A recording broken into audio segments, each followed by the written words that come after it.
नमस्कार दोस्तों, आदर्श technical classes Dausa में आपका हार्दिक स्वागत है। दोस्तों यहाँ पे ALP 72 और यहाँ पे जो अपनी सीरीज़ चल रही है मौके पर चौका सीरीज आज अपन लेकर आए हैं। 7वीं क्लास है और 7वीं क्लास के अंदर यहाँ पे सिंगल फेज मोटर और सिंगल फेज मोटर के टॉप 75 क्वेश्चन है और टॉप 75 क्वेश्चन के अंदर यहाँ पे सिंगल मोटर जो है, सिंगल फेज प्रेरण जो मोटर है, इसका पूरा सूपड़ा साफ करने वाले हैं। इसका पूरा पोस्टमार्टम करेंगे और एक एक प्रश्नों को बिल्कुल विधिवत जीरो लेवल से हाई लेवल तरीके से पूरा का पूरा कंटेंट समझते हुए अपन यहाँ पे इसका आगाज कर रहे हैं। तो आइए दोस्तों देखते हैं आज का पहला प्रश्न, और ये पहला प्रश्न आपके स्क्रीन पर आ चुका है।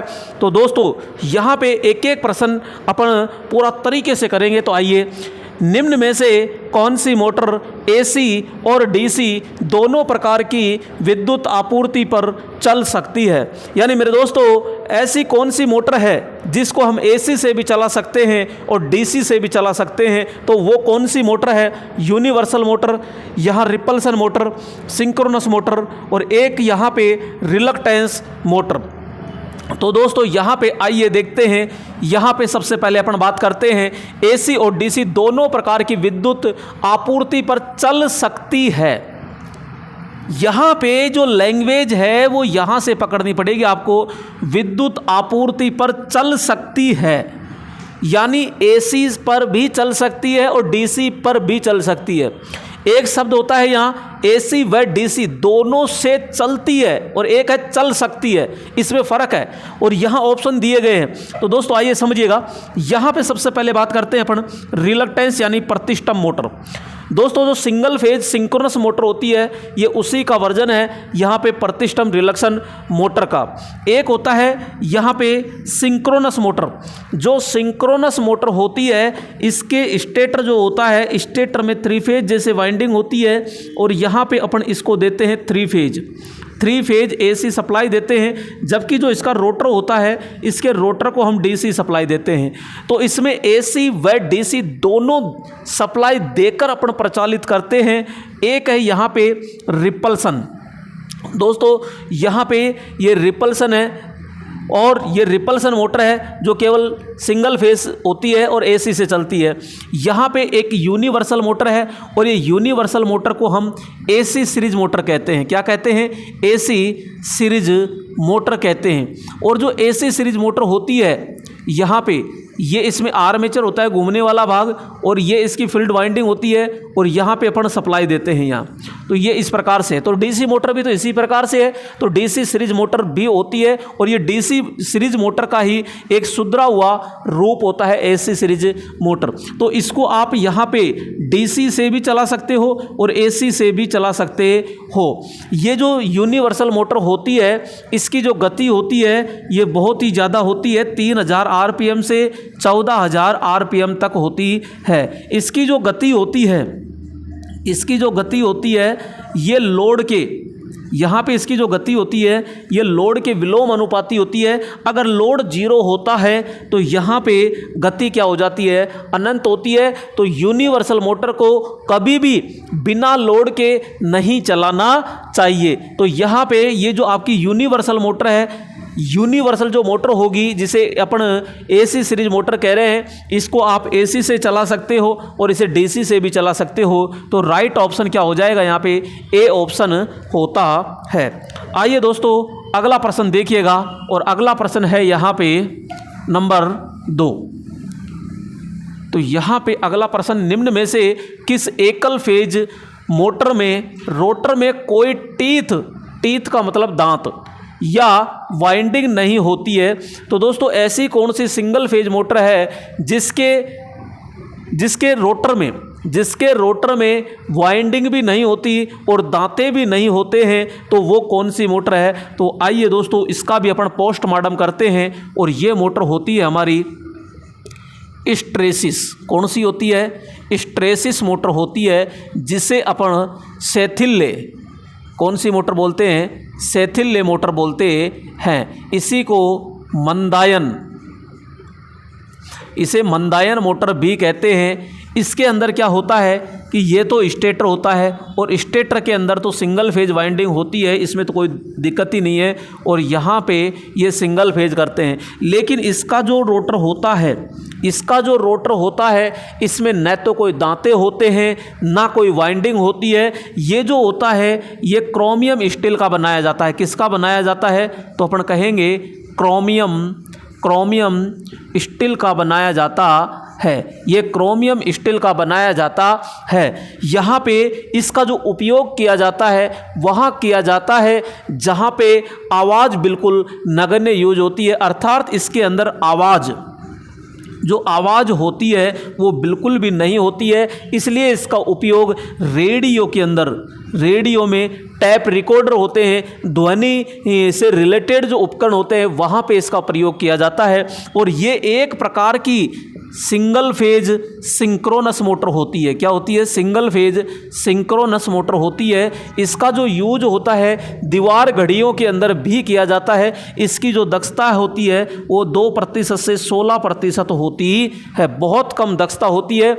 आकार में भी बहुत ही छोटे आकार की होती है। तो वेरी मोस्ट क्वेश्चन यही बनता है कि हिस्टैरिसीस जो मोटर होती है इसका जो ये रोटर होता है किसका बना होता है? तो अपन कहते हैं ये क्रोमियम स्टील का बना होता है और इसमें किसी प्रकार के दांते या फिर वाइंडिंग नहीं होती है। तो ये ध्यान रखिएगा। और ये आपके शैथिल्य यानी कि हिस्टैरिसीस सिद्धांत पर कार्य करती है। तो यहां कहेंगे अपन हिस्टैरिसीस मोटर। दोस्तों राइट ऑप्शन क्या हो जाएगा? Hysteresis motor. यहां पे अगला प्रश्न आ चुका है और ये प्रश्न है नंबर 3। एक सिंगल फेज मोटर, ठीक है, सिंगल फेज मोटर है तो सेल्फ स्टार्टिंग नहीं होती। ठीक बात है, सिंगल फेज जो मोटर होती है ये सेल्फ स्टार्ट नहीं होती है, ये स्वचालित नहीं होती है, ये बात सही है। सेल्फ स्टार्टिंग होती है? जी नहीं, ये गलत बात है। यहाँ पे ऑक्सिलरी वाइंडिंग के साथ सेल्फ स्टार्ट होती है, ये बात बिल्कुल सही है। यहाँ पे सेल्फ स्टार्टिंग नहीं होती और ऑक्सिलरी वाइंडिंग के साथ सेल्फ स्टार्ट होती है। यानी ऑक्सिलरी वाइंडिंग का मतलब होता है मेरे दोस्तों यहाँ पे सहायक वाइंडिंग, जिसे अपन कहते हैं स्टार्टिंग वाइंडिंग। कौन सी वाइंडिंग? स्टार्टिंग वाइंडिंग होती है जो ये आपके पतले तार अधिक लपेट होते हैं, अधिक लपेट पर होती है। यहाँ पे श्रेणी में कैपेसिटर के साथ सेल्फ स्टार्ट होती है। तो यहाँ आपसे कहा गया है कि सिंगल फेज जो मोटर होती है वो हमेशा ऑक्सिलरी वाइंडिंग के साथ क्या होती है? सेल्फ स्टार्ट होती है। जो इसमें सबसे जो बेस्ट आंसर है वो क्या है? आपका सी ऑप्शन होता है। क्योंकि यहाँ पे जो आपकी सिंगल फेज मोटर होती है, इस सिंगल फेज मोटर के अंदर एक जैसे वाइंडिंग है, सिंगल फेज वाइंडिंग, और सिंगल फेज वाइंडिंग होती है तो मेरे दोस्तों इसमें घूमने वाला जो चुंबकीय फ्लक्स होता है, इसमें फ्लक्स घूमने वाला नहीं बनता है। तो यहाँ घुमाने के लिए अपन को 2 फेज की आवश्यकता होती है और 2 फेज के लिए 2 वाइंडिंग होती है। इसलिए यहाँ पे अपन कहते हैं ऑक्सिलरी वाइंडिंग यानी कि सहायक वाइंडिंग होती है। जो रनिंग वाइंडिंग, यहाँ पे रनिंग जो वाइंडिंग होती है, इस रनिंग वाइंडिंग और सहायक वाइंडिंग में 90 डिग्री का क्या रखा जाता है? अंतर रखा जाता है, जिससे यहाँ सिंगल फेज से 2 फेज बन जाते हैं और 2 फेज बनते ही इसके अंदर घूमने वाला चुंबकीय फ्लक्स उत्पन्न हो जाता है। ध्यान रखना, सिंगल फेज मोटरों के अंदर जो जिस विधि के द्वारा मोटरों को सेल्फ स्टार्ट किया जाता है उस विधि के आधार पर ही इनका नामकरण किया जाता है। जैसे कि कला विघटन होता है, प्रेरण मोटर, एक जैसे कैपेसिटर के द्वारा अपन सिंगल फेज को 2 फेज में बांटते हैं तो कैपेसिटर मोटर हो गई। एक जैसे कि आपके सैडेड रिंग होती है तो सैडेड रिंग के द्वारा भी सिंगल फेज को 2 फेज में बांटते हैं तो वो सैडेड मोटर हो गई। तो जिस विधि के द्वारा इसको सेल्फ स्टार्ट बनाया जाता है उसी के आधार पर इन मोटरों का नामकरण किया जाता है। तो राइट ऑप्शन क्या हो गया यहाँ? ऑक्सिलरी वाइंडिंग के साथ सेल्फ स्टार्ट, तो ये सिंगल फेज मोटर होती है। अगला क्वेश्चन लीजिएगा और ये अगला क्वेश्चन आ चुका है। तो यहाँ पे ये अगला प्रश्न नंबर 4 है कि फ्रैक्शनल मोटर में से सबसे कम मूल्य की मोटर कौन सी है? मेरे दोस्तों फ्रैक्शनल मोटर कौन सी होती है? तो अपन कहते हैं कि 1 HP तक की जो मोटर होती है ये फ्रैक्शनल मोटर कहलाती है। क्या कहलाती है? फ्रैक्शनल मोटर कहलाती है। 1 HP तक की जो मोटर होती है वही अपने कौन सी मोटर कहलाएगी, फ्रैक्शनल मोटर कहलाती है, FHP। तो यहाँ पे अब इसमें क्वेश्चन कहा गया है कि सबसे कम मूल्य, तो भाई स्प्लिट फेज मोटर होती है, कैपेसिटर स्टार्ट मोटर होती है, शेडेड पोल मोटर होती है और उपरोक्त में से कोई नहीं। तो यहाँ पे भैया इन तीनों में से सबसे जो छोटी होती है वो होती है आपकी शेडेड पोल मोटर होती है। ये आकार में बहुत छोटी होती है। दीवार घड़ी में या विद्युत जो खिलौने होते हैं छोटे छोटे, उनमें कूलर की जो पानी की मोटर होती है उसके अंदर ये आपके शेडेड जो मोटर होती है ये प्रयोग की जाती है। तो यहाँ पे सबसे कम मूल्य की मोटर कौन सी होती है, शेडेड मोटर होती है। शेडेड मोटर की थोड़ी सी संरचना के बारे में चर्चा करते हैं। तो देखिएगा यहाँ पे इस प्रकार के ये पोल होते हैं मेरे दोस्तों यहाँ पे, और यहाँ पे एक खांचे के द्वारा यहाँ पे अपन क्या करते हैं, ये बांट दिया जाता है ये। तो यहाँ पे एक खांचे के द्वारा इनको 2 भागों में बांट दिया जाता है। तो छोटा वाला जो पोल होता है, ये छोटा वाला पोल होता है, इसे बोलते हैं अपन शेडेड पोल। क्या कहते हैं, शेडेड पोल होते हैं। और जिस पर वाइंडिंग स्थापित करते हैं ये मोटे तांबे तार की शॉर्ट सर्किट वाइंडिंग होती है, जिसे शेडेड रिंग कहते हैं, शेडेड रिंग कहते हैं।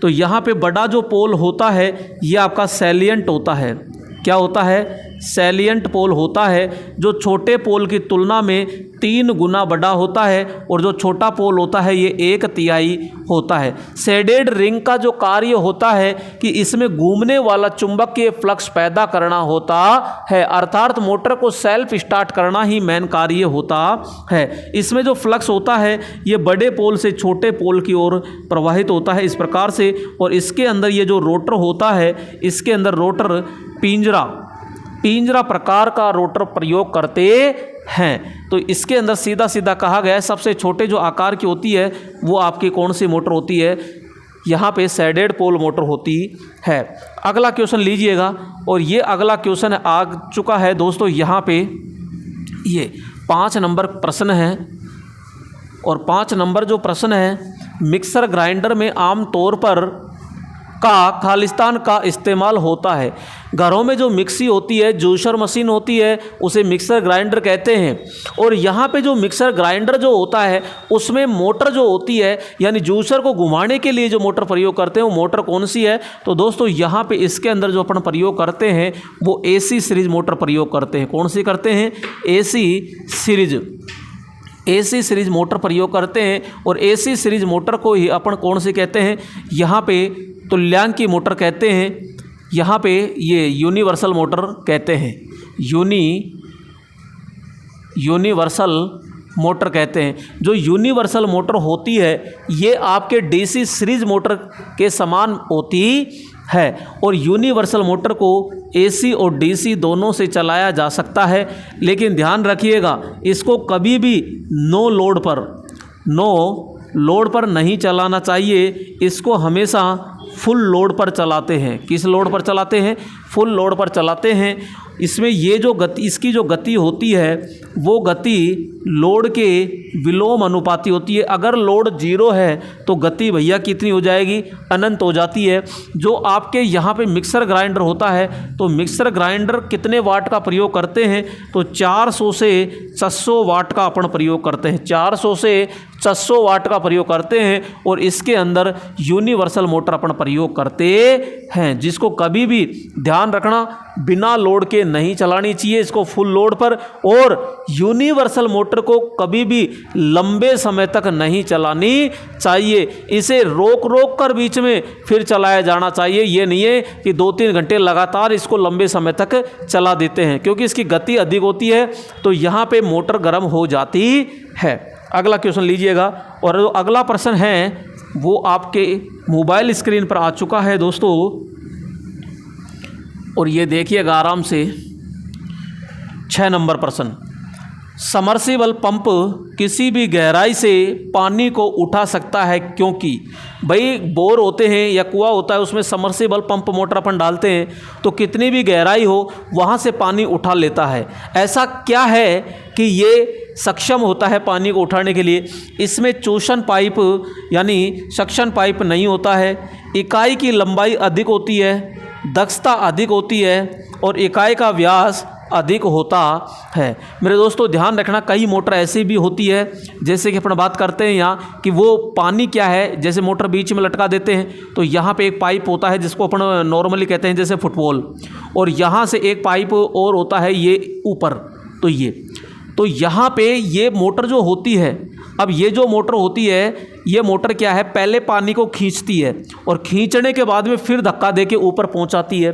तो इसमें ये चूषण पाइप लगा होता है, यानी पहले ये खींचती है इंजन की तरह और फिर ये ऊपर डालती है।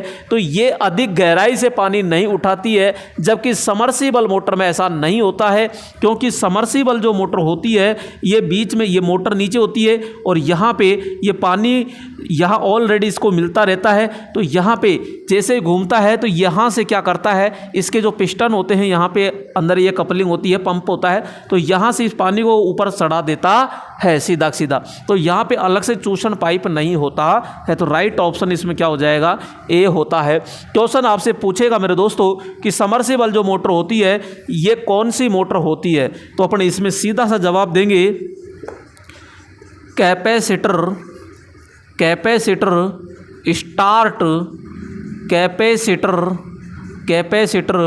रन मोटर होती है। ये कौन सी, capacitor start capacitor run motor प्रयोग की जाती है।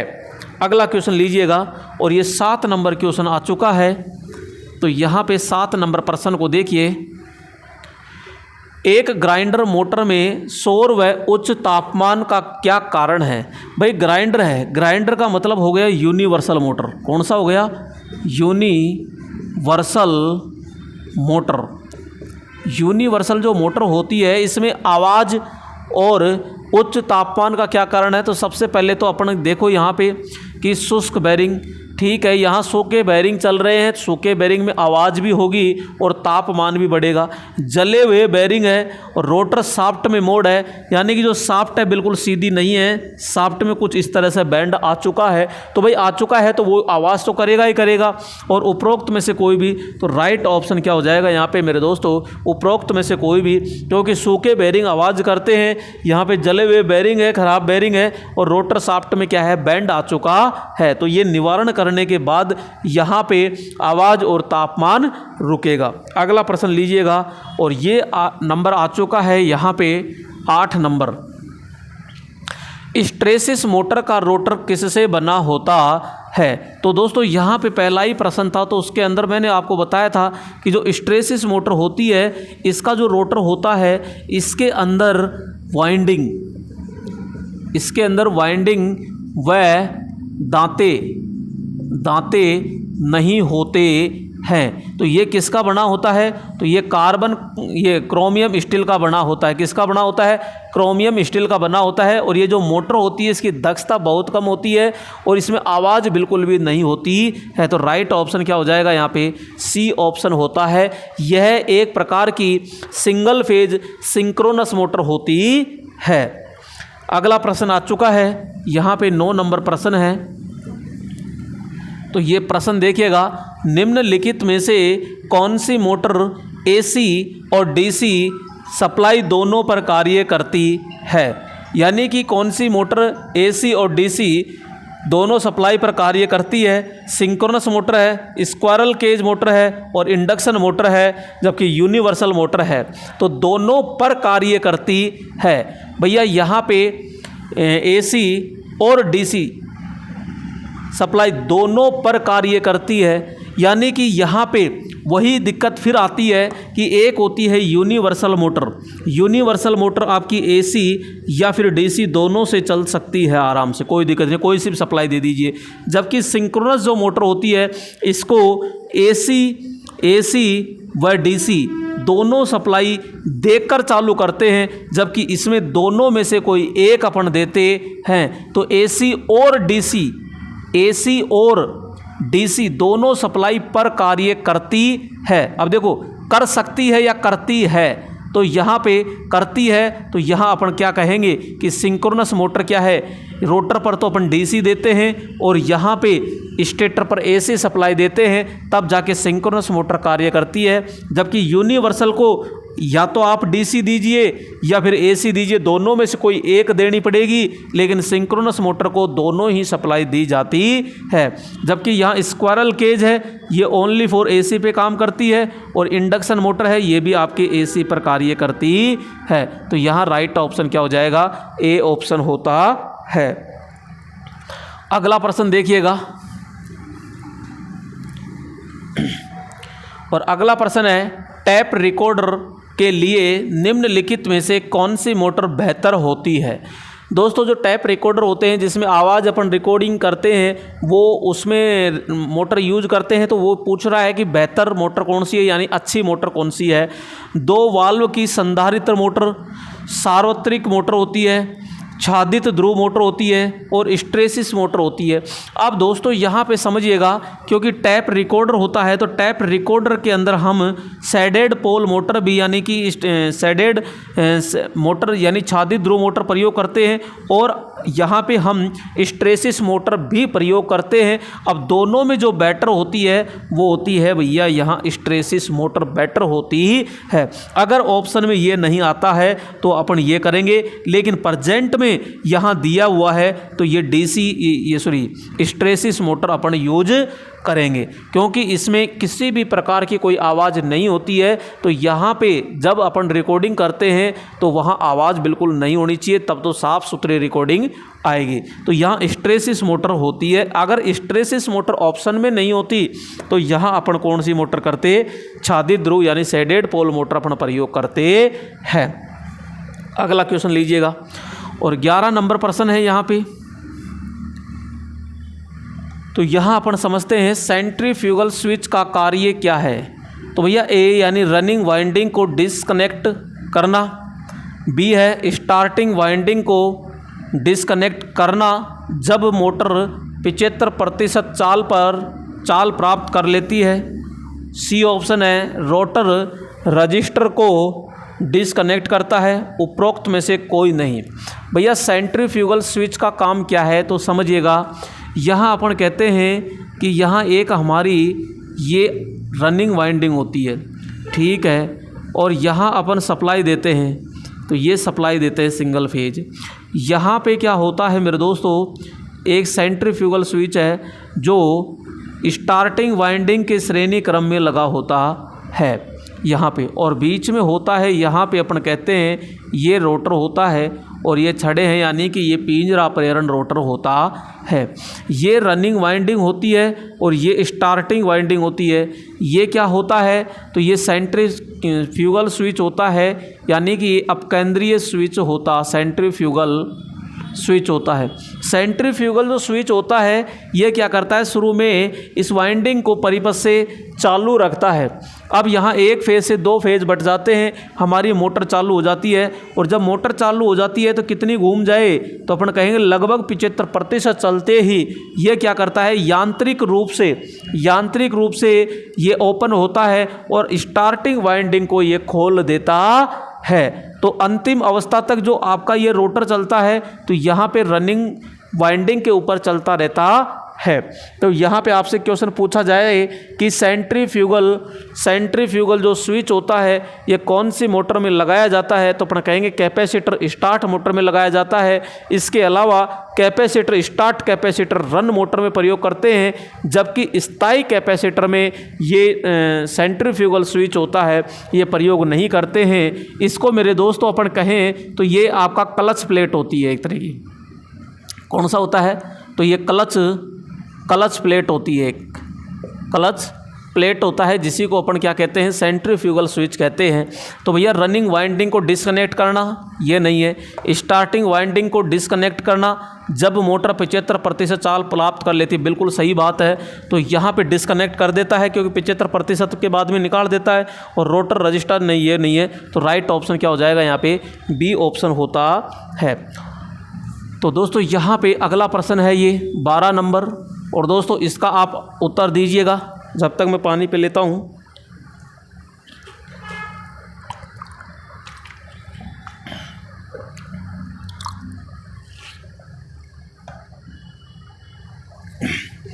तो यहाँ पे आपसे पूछा गया कौन से रोटर का भाग नहीं है। तो भैया रोटर के अंदर क्या क्या होता है वो चीज़ देखिएगा। यहाँ पे क्या रोटर में वाइंडिंग होती है क्या, तो अपन कहते हैं वाइंडिंग होती है। क्या रोटर में क्रोड होती है, क्या रोटर के अंदर शाफ्ट होती है, तो शाफ्ट भी होती है। अंतः प्लेट होती है क्या, क्रोड होती है क्या, अरे रोटर के अंदर क्रोड तो होती है। यहाँ पे अपन कहते हैं इस प्रकार का जैसे रोटर है ये, तो यहाँ पे ये तो शाफ्ट हो गई और यहाँ पे स्लॉट्स कटे हैं, तो ये कटे हैं तो किसकी बनी है, ये क्रोड की ही तो बनी है। और यहाँ पे अपन वाइंडिंग डालते हैं, लेकिन अंतः प्लेट एंड प्लेट थोड़ी लगाएंगे भैया। एंड प्लेट तो यहाँ पे ये जो आपका स्टेटर होता है ये, तो एंड प्लेट तो यहाँ लगी होती है 2 ढक्कन। तो यहाँ पे राइट ऑप्शन क्या हो जाएगा, यहाँ डी ऑप्शन होता है। अगला क्वेश्चन लीजिएगा। और अगला प्रश्न आ चुका है यहाँ पे, सिंगल फेज में स्टार्टिंग कहाँ लगी होती है। भैया सिंगल फेज में जो स्टार्टिंग लगी होती है रोटर पर, आर्मेचर पर, शाफ्ट पर, स्टेटर पर। तो यहाँ अभी आपने बनाया इस प्रकार का, तो यहाँ पे अपन ये कहते हैं कि ये रनिंग वाइंडिंग होती है और यहाँ पे ये अपकेंद्रीय स्विच लग गया और यहाँ पे ये स्टार्टिंग वाइंडिंग होती है और बीच में होता है रोटर। बीच में क्या है, रोटर। तो चाहे स्टार्टिंग ये रनिंग वाइंडिंग की बात करें और चाहे स्टार्टिंग की बात करें, दोनों ही स्टेटर पर स्थापित होती है। तो भैया दोनों ही कहाँ स्थापित होती है, ये रनिंग वाइंडिंग। ध्यान रखिएगा, रनिंग वाइंडिंग हमेशा मोटे तार की होती है, मोटे तार की होती है और कम लपेट की होती है। जबकि स्टार्टिंग जो वाइंडिंग होती है ये पतले, तो यहाँ पे अपन कहेंगे पतले तार की होती है और अधिक लपेट की होती है। अधिक लपेट की होती है तो इसके अंदर प्रतिरोध ज़्यादा होता है, इसमें प्रतिरोध कम होता है।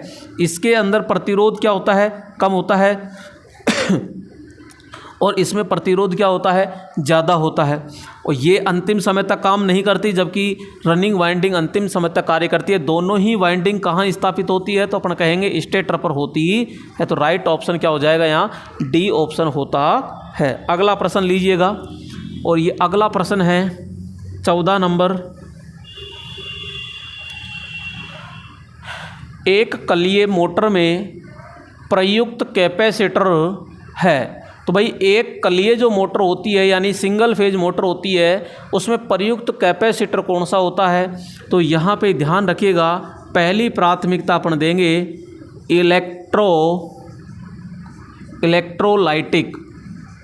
इलेक्ट्रोलाइटिक कैपेसिटर हम प्रयोग करते हैं। अगर ये नहीं मिलता है तो यहाँ पे पेपर कैपेसिटर, कौन सा, पेपर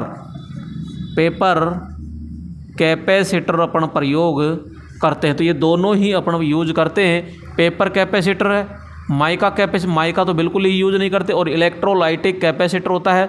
तो भैया पहली प्राथमिकता अपन क्या देंगे, या अगर यहाँ 2 ऑप्शन होता पेपर व इलेक्ट्रोलाइटिक, फिर वो अपन करते। तो यहाँ सबसे ज़्यादा अपन यूज करते हैं इलेक्ट्रोलाइटिक कैपेसिटर अपन यूज करते हैं।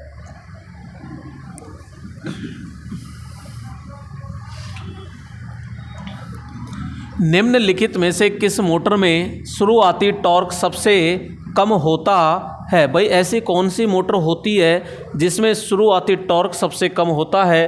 तो यहाँ पे यूनिवर्सल मोटर होती है, छायांकित पोल मोटर होती है, एक संधारित्र चालित मोटर होती है और एक प्रतिकृति प्रेरण मोटर होती है। तो यहाँ पे अपन कहते हैं कि भाई शुरुआती जो टॉर्क होता है ना वो सबसे कम होता है। तो वो कौन सी, यूनिवर्सल में तो ज़्यादा होता है, यहाँ पे संधारित्र लगा दिया तो ये भी ज़्यादा होता है, और प्रतिकृति प्रेरण मोटर ये भी ठीक है। लेकिन यहाँ छायांकित जो मोटर होती है जिसे अपन शेडेड मोटर कहते हैं, कौन सी मोटर कहते हैं, शेडेड पोल मोटर कहते हैं। और शेडेड पोल मोटर कहते हैं तो इसमें जो टॉर्क होता है वो क्या होता है, निम्न होता है। इसकी जो दक्षता होती है वो 5% से 35% होती है। इसका जो आकार होता है वो बिल्कुल छोटा होता है। तो ये भी ध्यान रखना। अगर इसकी वाट क्षमता बात करते हैं तो भैया 3 वाट से लेकर के 125 वाट क्षमता में ये पाई जाती है। तो यहाँ पे तो आपका राइट ऑप्शन क्या हो जाएगा, बी ऑप्शन होता है, क्योंकि यहाँ पे सबसे कम जो टॉर्क होगा वो किसका होगा, शेडेड पोल मोटर का होता है। तो यहाँ अगला प्रश्न देखिएगा और अगला प्रश्न है ये निम्नलिखित में से कौन सी सूचना एक मोटर के नाम पट्टिका पर लिखी होती है? भाई दोस्तों यहाँ पे आपके मोटर जो होती है, यहाँ पे अपन कहते हैं कि ये जो मोटर होती है, यहाँ पे ये मोटर होती है और ये जो मोटर होती है यहाँ पे नेम प्लेट लगी होती है। इस नेम प्लेट पर क्या लिखा होता है? एक तो मोटर की क्षमता लिखी होती है, 2 HP की, एक 4 HP की, एक 5 HP की है। दूसरा इसके ऊपर RPM यानी 1 मिनट में कितने राउंड लेती है ये। दूसरा इस पर मॉडल नंबर होता है, फ्रेम नंबर होता है, कंपनी का नाम होता है। तो यहाँ HP की रेटिंग आ गई, यहाँ RPM भी आ गया, फ्रेम नंबर आ गया, उपरोक्त सभी। तो ये सारी डिटेल इसके ऊपर लिखी होती है। यहाँ जो नेम प्लेट होती है ये किसकी बनी होती है? ये एल्यूमिनियम की लगी होती, यानी एल्यूमिनियम की बनी होती है और ये रिप्ट के द्वारा क्या होती है? ठुकी रहती है। ये आकार में चौकोर या फिर आयताकार होती है। अगला 17 नंबर जो प्रश्न है वो क्या है? 17 नंबर प्रश्न देखते हैं। सैडेड पोल मोटर की दक्षता खालिस्तान में यानी के परास रेंज होती है। तो भाई अभी जस्ट मैंने बताया कि सैडेड जो पोल मोटर होती है ये 5% से 35% तक होती है। कितनी होती है ये? और वाट क्षमता की बात करते हैं तो 3 वाट से 125 वाट क्षमता में ये पाई जाती है। आकार में बहुत छोटी होती है, ये ध्यान रखिएगा। तो यहाँ पे ये, और इसके अंदर जो रोटर होता है, ये रोटर कौन सा होता है? तो इसमें रोटर पिंजरा प्रकार का, पिंजरा प्रकार का होता है, यानी स्क्वायरल केज रोटर प्रयोग करते हैं। तो राइट ऑप्शन कौन सा हो जाएगा? यहाँ पे सी ऑप्शन होता है। अगला क्वेश्चन लीजिएगा। और अगला प्रश्न आ चुका है यहाँ पे 18 नंबर। सैडेड पोल मोटर में सैडिंग कुंडलियाँ उपयोग करने का क्या उद्देश्य है? तो भाई यहाँ पे अपन बात करते हैं, यहाँ पे ये रोटर होता है, ये पोल होता है और पोल को एक खांचे के द्वारा 2 भागों में बांट दिया जाता है। दोस्तों इसको थोड़ा सा विशेष तौर से समझिएगा। यहाँ अपन कहते हैं कि ये जो रिंग है और एक है भाग, ये जो छोटा पोल होता है इसे सैडेड क्या कहते हैं? सैडेड पोल कहते हैं। और सैडेड पोल पर मोटे तांबे तार की शॉर्ट सर्किट एक वाइंडिंग लगाते हैं जिसे सैडेड रिंग कहते हैं। क्या कहते हैं? सैडेड रिंग कहते हैं। अब इस सैडेड रिंग का काम क्या है? तो अपन कहते हैं यहाँ पे घूमने वाला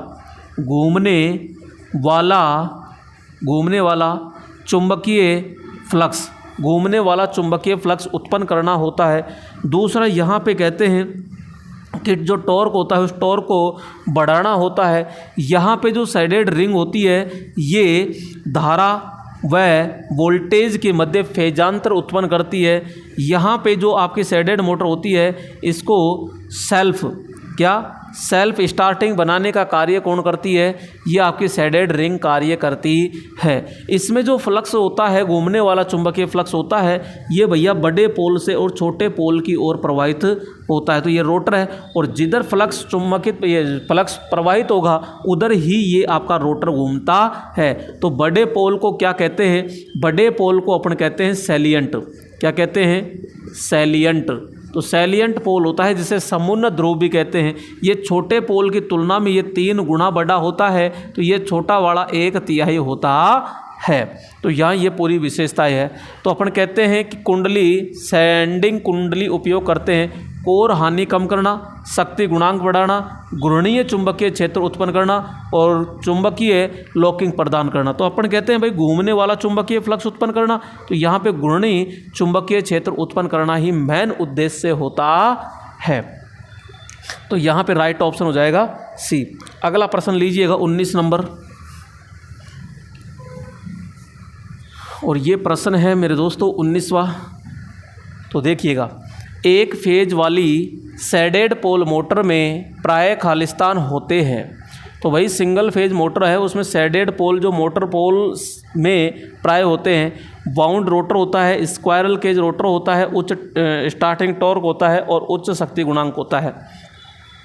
जो सैडेड पोल मोटर होती है उसमें जो रोटर होता है वो कौन सा होता है? मैं बार बार बता रहा हूँ कि जो आपकी सैडेड पोल मोटर होती है उसमें पिंजरा प्रेरण रोटर होता है, स्क्वायरल केज रोटर पाया जाता है। तो इसमें कौन सा रोटर होगा?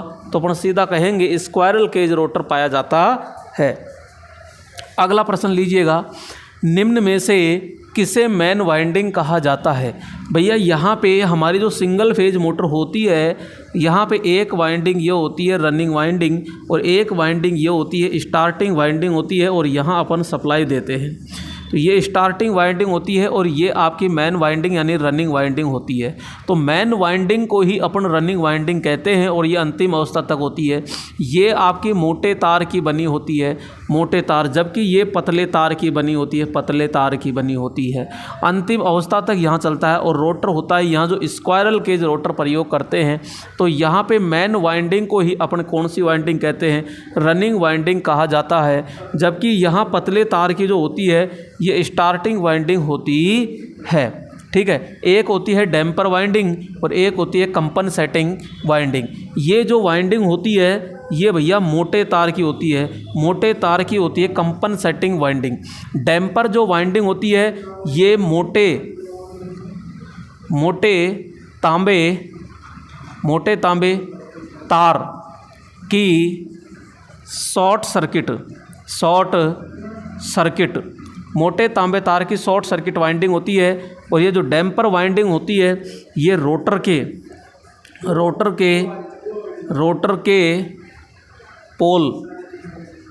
के पोल पर स्थापित करते हैं। क्लियर? तो राइट ऑप्शन क्या हो जाएगा यहाँ पे? तो अपन कहेंगे रनिंग वाइंडिंग को ही मैन वाइंडिंग कहा जाता है। अगला क्वेश्चन है ये, और अगला प्रश्न लीजिएगा।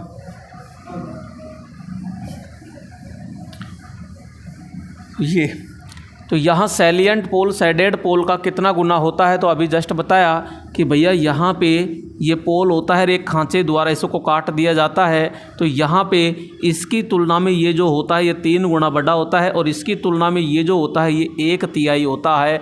किसका पूछ रहा है? सैलिएंट पोल शेडेड पोल का कितना होता है? भैया शेडेड पोल का यानी इसका ये कितना है? तो 3 गुना होता है। तो राइट ऑप्शन क्या हो जाएगा? सी ऑप्शन होता है। यहाँ पे जो चुंबकीय फ्लक्स जाएगा वो बड़े पोल से छोटे पोल की ओर गति करता है। अगला क्वेश्चन लीजिएगा, और यहाँ पे अगला प्रश्न है, किसी सिंगल फेज मोटर में सबसे आम वाइंडिंग कौन सी होती है?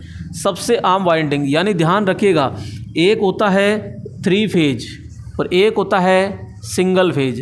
3 फेज के अंदर ध्यान रखना दोनों ही एसी है, और एसी है तो इसके अंदर हम प्रयोग करते हैं खुली वाइंडिंग। कौन सी वाइंडिंग?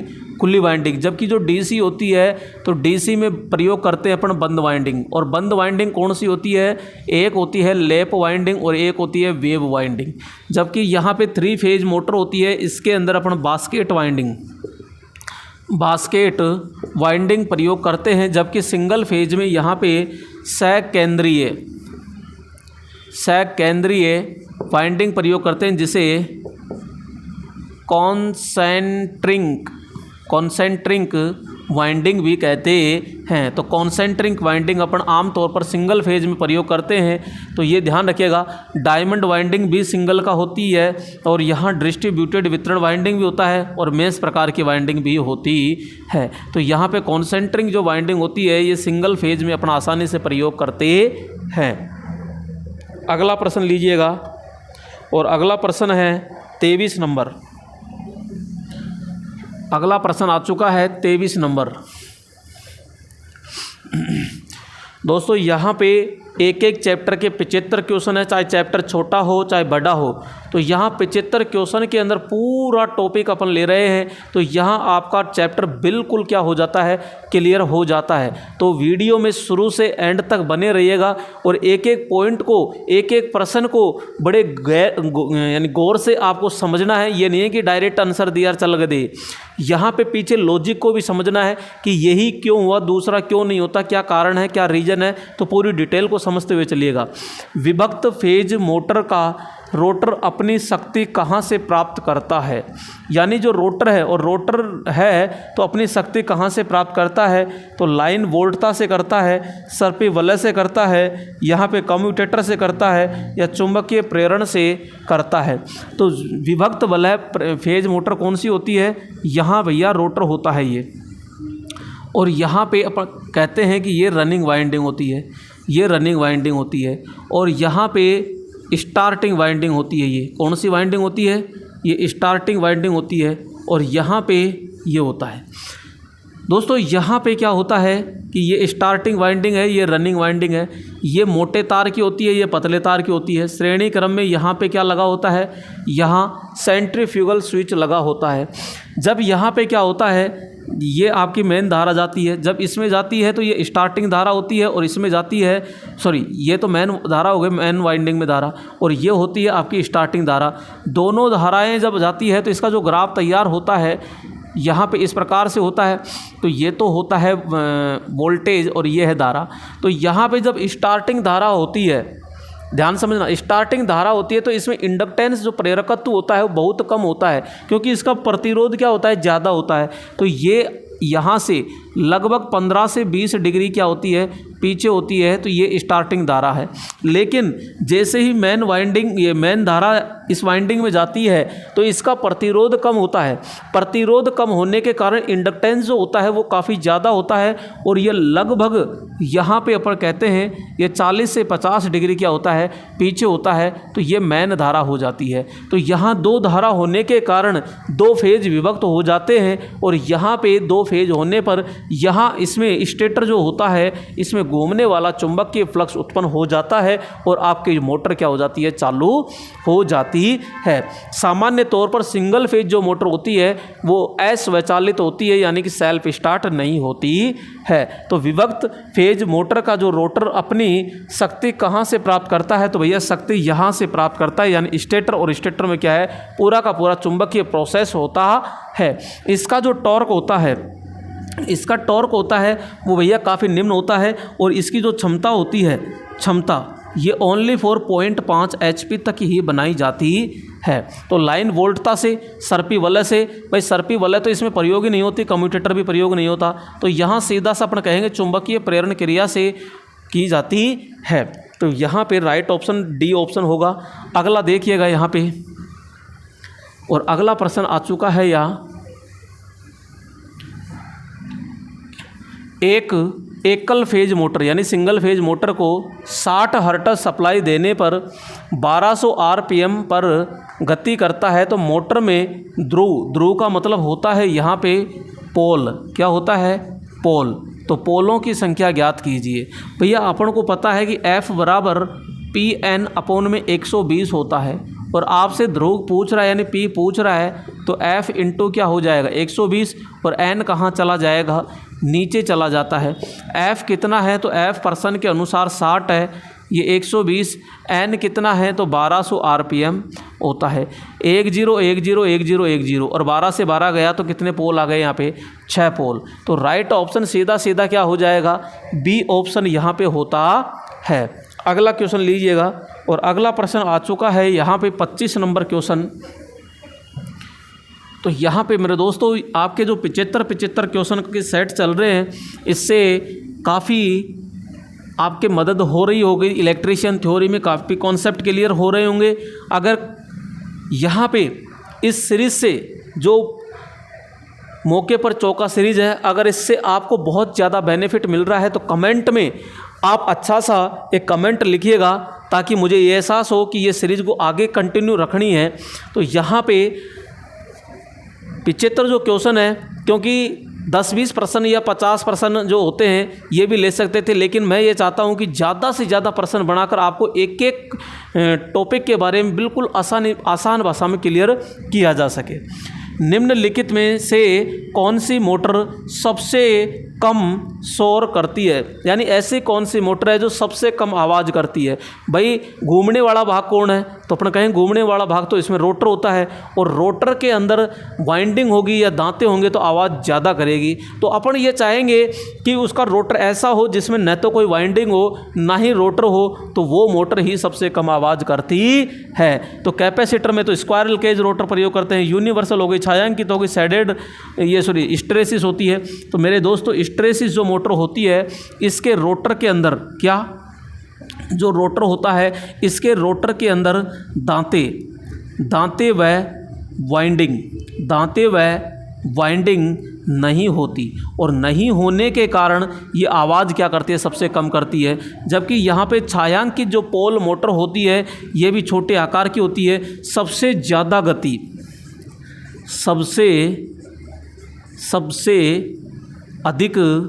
सबसे अधिक आवाज़, सबसे अधिक आवाज़ कौन सी करेगी, तो अपन कहेंगे यूनिवर्सल मोटर करती है। और सबसे ज़्यादा जो यूज लेते हैं तो कैपेसिटर मोटर होती है, तो अपन कहेंगे अधिक प्रयोग,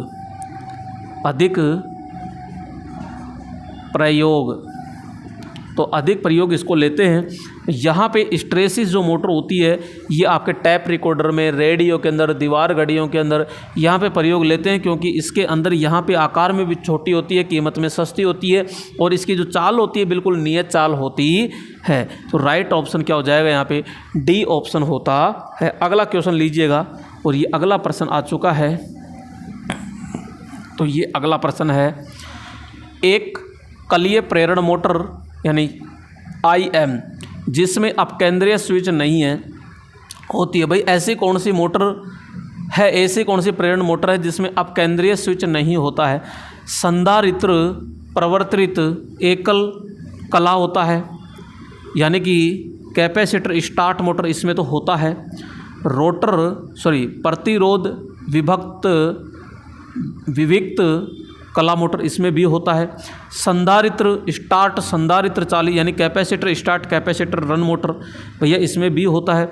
और स्थायी कैपेसिटर चालित मोटर यानी स्थायी कैपेसिटर जो होता है, जैसे आपके पंखा होता है सीलिंग फैन, क्या सीलिंग फैन में कोई अपकेंद्रीय स्विच लगा होता है? जी नहीं।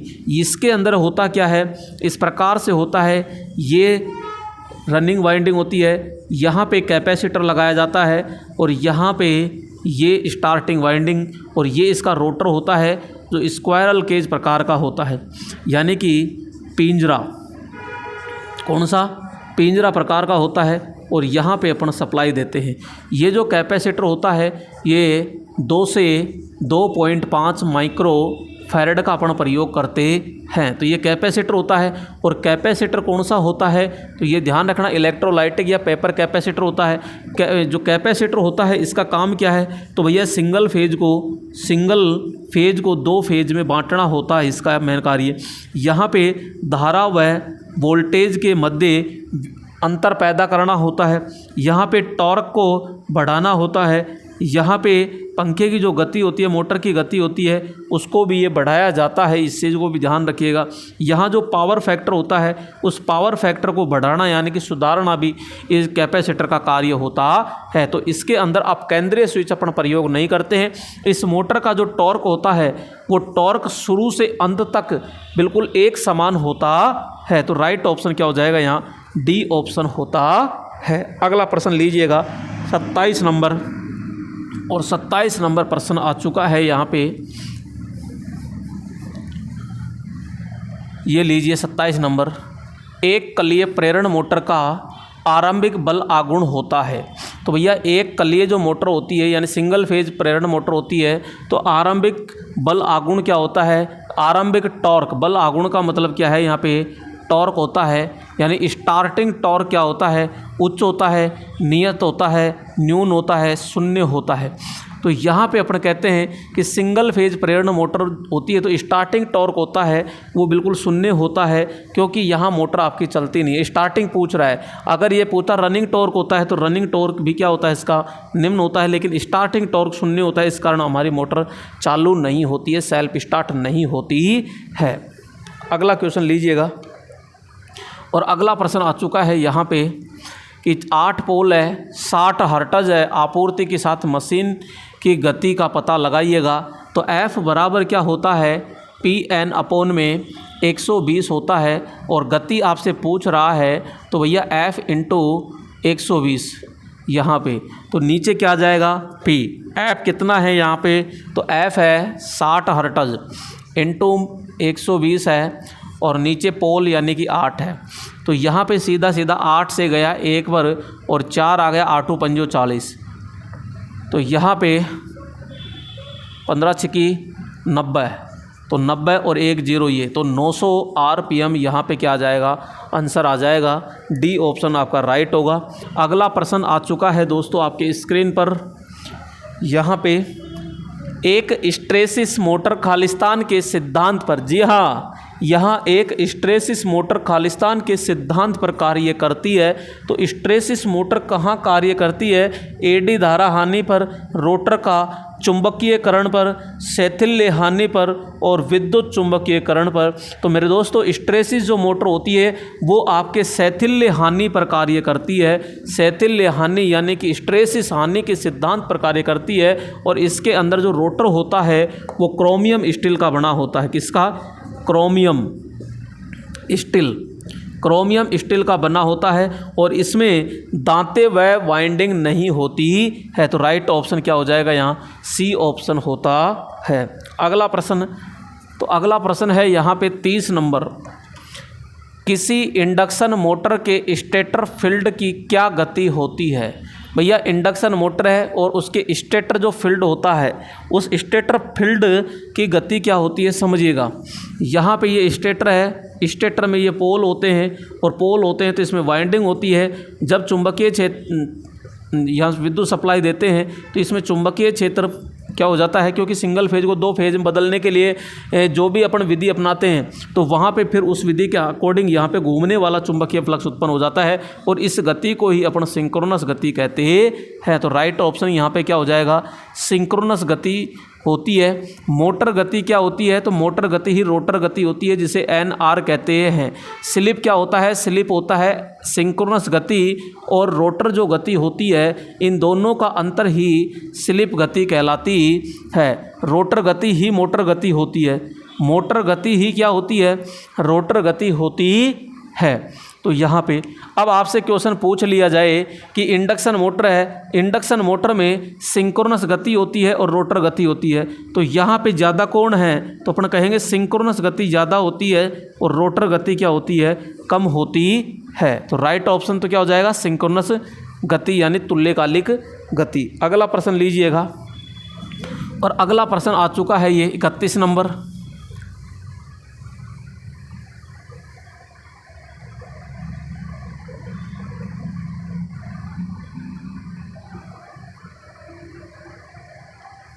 यहाँ पे तो अगला जो प्रश्न है यहाँ पे कि कौन सी मोटर इकाई पावर फैक्टर पर कार्य करती है। भैया कौन सी मोटर है जो इकाई पावर फैक्टर पर कार्य करती है, यूनिवर्सल मोटर होती है, कैपेसिटर मोटर होती है, चार्ज मोटर होती है और शैडेड मोटर होती है। दोस्तों यहाँ पे एक मोटर होती है आपकी कौन सी, सिंक्रोनस मोटर, सिंक्रोनस मोटर। और सिंक्रोनस मोटर जो होती है वो इकाई पावर फैक्टर पर कार्य करती है। किस पर काम करती है, इकाई पावर फैक्टर पर। तो ये इकाई के साथ साथ अग्रगामी पावर फैक्टर पर और पश्चगामी पावर फैक्टर यानी तीनों पर काम करती है सिंक्रोनस मोटर। लेकिन आपसे पूछा ये, तो यहाँ पे यूनिवर्सल, कैपेसिटर और शैडेड जो होती है ये हमेशा पश्चगामी पावर फैक्टर पर काम करती है, जबकि जो सर्ज मोटर होती है मेरे दोस्तों, ये सर्ज मोटर आपके इकाई पावर फैक्टर पर क्या करती है, कार्य करती है। तो राइट ऑप्शन क्या हो जाएगा, यहाँ पे सर्ज मोटर पर प्रयोग किया जाता है। यहाँ पे जो सर्ज मोटर होती है, अब देखो आगे क्या पूछ लिया कि सर्ज मोटर जो होती है, सर्ज मोटर कौन सी स्लिप पर कार्य करता है। भाई स्लिप क्या होती है, जस्ट अभी मैंने बताया था कि एक सिंक्रोनस गति होती है और एक होती है रोटर गति NR। इन दोनों का जो अंतर होता है वो अंतर ही स्लिप कहलाती है। स्लिप शून्य भी होती है, स्लिप धनात्मक भी होती है और ऋणात्मक होती है और सभी, यानी सर्ज मोटर जो होती है वो शून्य, धनात्मक, ऋणात्मक तीनों पर कार्य करती है। तो यहाँ पे अपन को आसानी से समझना है कि दो सर्ज मोटर होती है वो तीनों स्लिप पर क्या करती है, कार्य करती है। अगला क्वेश्चन है यहाँ पे, सामान्यतः हिस्टैरिसीस मोटर क्षमता कितनी होती है। भाई हिस्टैरिसीस जो मोटर होती है इसकी क्षमता ज्ञात कीजिएगा। तो यहाँ पे हिस्टैरिसीस जो मोटर होती है इसकी मैं अगर दक्षता की बात करता हूँ, किसकी बात करता हूँ, दक्षता की बात करते हैं तो दक्षता भी कम होती है यहाँ पे। और यहाँ पे क्षमता बात करते हैं, क्षमता, तो क्षमता क्या होती है, 2 वाट से 16 वाट तक प्रयोग की जाती है। 16 वाट से 2 वाट से 16 वाट तक होती है। इसमें आवाज़ की बात करते हैं तो आवाज़ बिल्कुल क्या होती है, नगण्य होती है, यानी होती ही नहीं है यहाँ पे। आकार की बात करते हैं तो आकार बिल्कुल क्या होता है, इसका छोटा होता है। तो राइट ऑप्शन क्या हो जाएगा यहाँ पे, ये बी ऑप्शन होता है। स्ट्रेसिस मोटर का जो रोटर होता है, इस रोटर के अंदर दांतें तथा वाइंडिंग बिल्कुल भी नहीं होती है। आगे का क्वेश्चन क्या है, तो अगला क्वेश्चन क्या है ये देखिएगा 34 नंबर। तो निम्नलिखित में से कौन सा मोटर अधिकतम स्टार्टिंग टॉर्क, भैया यहाँ पे अधिकतम स्टार्टिंग टॉर्क दिया हुआ है। तो अधिकतम स्टार्टिंग टॉर्क संधारित्र स्टार्ट मोटर है, यूनिवर्सल मोटर है, यहाँ पे सैडेड ध्रुव है और प्रतिष्ठम मोटर है। दोस्तों यहाँ एक पूछ रहा है अधिकतम और एक जैसे कि मैं पूछ लेता हूँ यहाँ पे न्यूनतम कि न्यूनतम टॉर्क किसका है, तो न्यूनतम टॉर्क किसका होगा, सैडेड ध्रुव मोटर का होता है, जबकि अधिकतम जो टॉर्क होता है वो यूनिवर्सल मोटर का होता है। तो राइट ऑप्शन क्या हो जाएगा यहाँ पे, यूनिवर्सल मोटर होता है। यूनिवर्सल जो मोटर होता है इसका यूज कहाँ करते हैं, तो भैया अधिकतम टॉर्क होने के कारण इसका जो ट्रेन होती है, ट्रेन के अंदर करते हैं, इसी का उपयोग क्रेनों में करते हैं, इसी का उपयोग होएस्ट, किसमें, होएस्ट के अंदर भी अपन प्रयोग करते हैं। इसका यूनिवर्सल जो मोटर होती है इसका उपयोग जैसे मिक्सी के अंदर भी अपन प्रयोग करते हैं। तो ये भारी कार्यों के लिए अपन इसका उपयोग करते हैं। तो यूनिवर्सल मोटर की जो गति होती है वो काफ़ी अधिक होती है। अगला प्रश्न 35 नंबर, और ये 35 नंबर लीजिएगा। तो स्टेपर मोटर निम्नलिखित प्रकार की मोटर होती है। तो स्टेपर मोटर भाई कौन सी मोटर होती है, स्थायी चुंबकीय प्रकार की मोटर होती है, वेरिएबल रिलक्टेंस मोटर होती है, हाइब्रिड मोटर होती है और उपरोक्त सभी मोटर होती है। जो हमारी स्टेपर मोटर होती है यहाँ पे, तो ये इस प्रकार के यहाँ फील्ड पोल होते हैं, जबकि इसके अंदर यहाँ पे इसका जो रोटर होता है वो इस प्रकार का होता है जो स्थायी चुंबक का बनता है। ये रोटर किसका बनता है भैया, स्थायी चुंबक का बना होता है। और यहाँ पे ये एक प्रकार की कौन सी मोटर है, तो अपन कहेंगे ये सिंगल फेज सिंक्रोनस मोटर होती है। और ये सेल्फ स्टार्ट होती है, क्या होती है, सेल्फ स्टार्ट मोटर होती है। जो स्टेपर मोटर होती है, ये जो स्टेपर मोटर होती है इसी को पॉलीफेज, कौन सी, पॉलीफेज मोटर के नाम से भी जाना जाता है। इसके स्टेटर में 1 फेज, 2 फेज और 3 फेज, 4 फेज वो आसानी से इसमें दे सकते हैं। तो स्टेपर जो मोटर होती है इसको पॉलीफेज मोटर कहते हैं। इसका रोटर होता है वो स्थायी चुंबक का होता है। इसका जो उपयोग किया जाता है अनेक चक्रों में नट बोल्टों को खोलने में किया जाता है।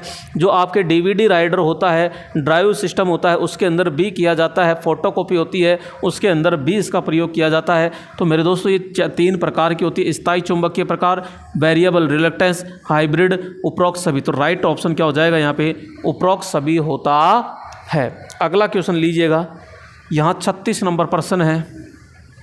और 36 प्रश्न नंबर में क्या है, तो यहाँ पे देखिएगा, निम्नलिखित कार्यों में सबसे छोटी साइज की मोटर कौन सी है। तो भैया सबसे छोटी साइज घरेलू मिक्सी है, टेबल पंखा है, सिलाई मशीन है और दीवार घड़ी है। तो नॉर्मल दोस्तों इसमें तो कोई ज़्यादा ज्ञान लगाने की आवश्यकता नहीं है, क्योंकि सारे जो उपकरण हैं आपके घरों के अंदर आसानी से है। दीवार घड़ी है, दीवार घड़ी के पीछे मशीन होती है, उस मशीन के अंदर भी बिल्कुल छोटी सी मोटर होती है। तो राइट ऑप्शन यहाँ पे क्या हो जाएगा, डी ऑप्शन। आपसे क्वेश्चन ये है, आप कमेंट करके बताइएगा कि जो दीवार घड़ी होती है इसमें सबसे छोटी तो लग रही है, लेकिन कौन सी मोटर प्रयोग करते हैं। तो ये कमेंट बॉक्स में ज़रूर आप कमेंट कीजिएगा कि दीवार घड़ी के अंदर कौन सी मोटर होती है। यहाँ पे बाकी मैं तीनों मोटरों के बारे में बता देता हूँ कि जो घरेलू मिक्सी होती है इसके अंदर यूनिवर्सल मोटर अपन प्रयोग करते हैं। यहाँ पे टेबल फैन होता है, इसके अंदर स्थायी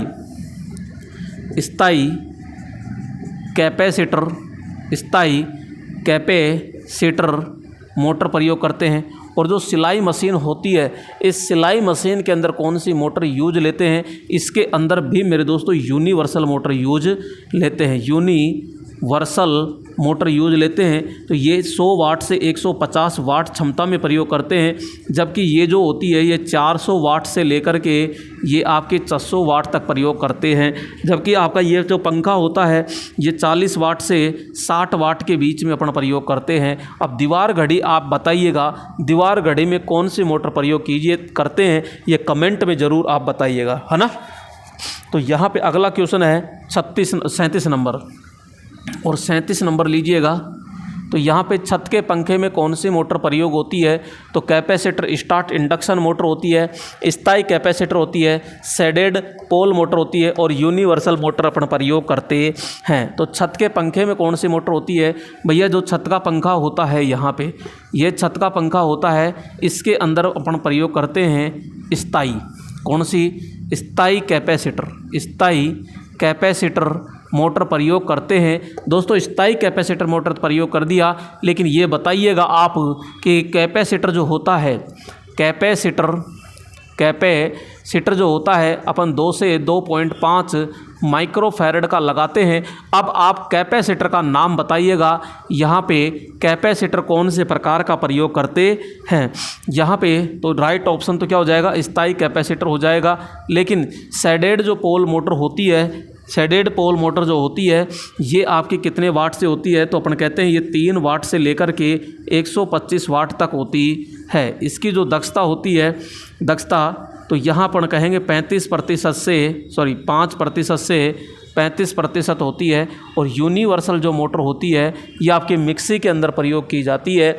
ये आपके मिक्सी के अलावा ग्राइंडर जो होता है, ड्रिल मशीन होती है, वहाँ पे ट्रेनों के अंदर इसका प्रयोग किया जाता है। तो ये यूनिवर्सल है। और इसकी गति अधिकतम कितनी होती है? तो अपन कहते हैं 14,000 RPM अपन होती है। तो यहाँ पे आपसे कमेंट में क्या करना है कि स्थायी जो सीलिंग फैन होता है, इसमें कैपेसिटर 2 से 2.5 माइक्रोफैरड होता है। तो कौन से प्रकार का कैपेसिटर प्रयोग करते हैं? कमेंट में ज़रूर आंसर बताइएगा। यहाँ पे अगला प्रश्न है यहाँ पे, और अगला जो प्रश्न है, एक एकल कला संधारित्र प्रारंभन मोटर का शक्ति गुणांक प्राय होता है। भाई single phase capacitor start motor है तो उसका शक्ति गुणांक कैसा होगा? तो भैया स्टार्टिंग पूछता तो अपन अग्रगामी करते, लेकिन ये तो प्रारंभ में ही तो लगा होता है। बाकी रनिंग में क्या होता है? तो रनिंग में तो पश्चगामी होता है, तो अग्रगामी और अग्रगामी तो कैंसिल हो गया। यहाँ पे ये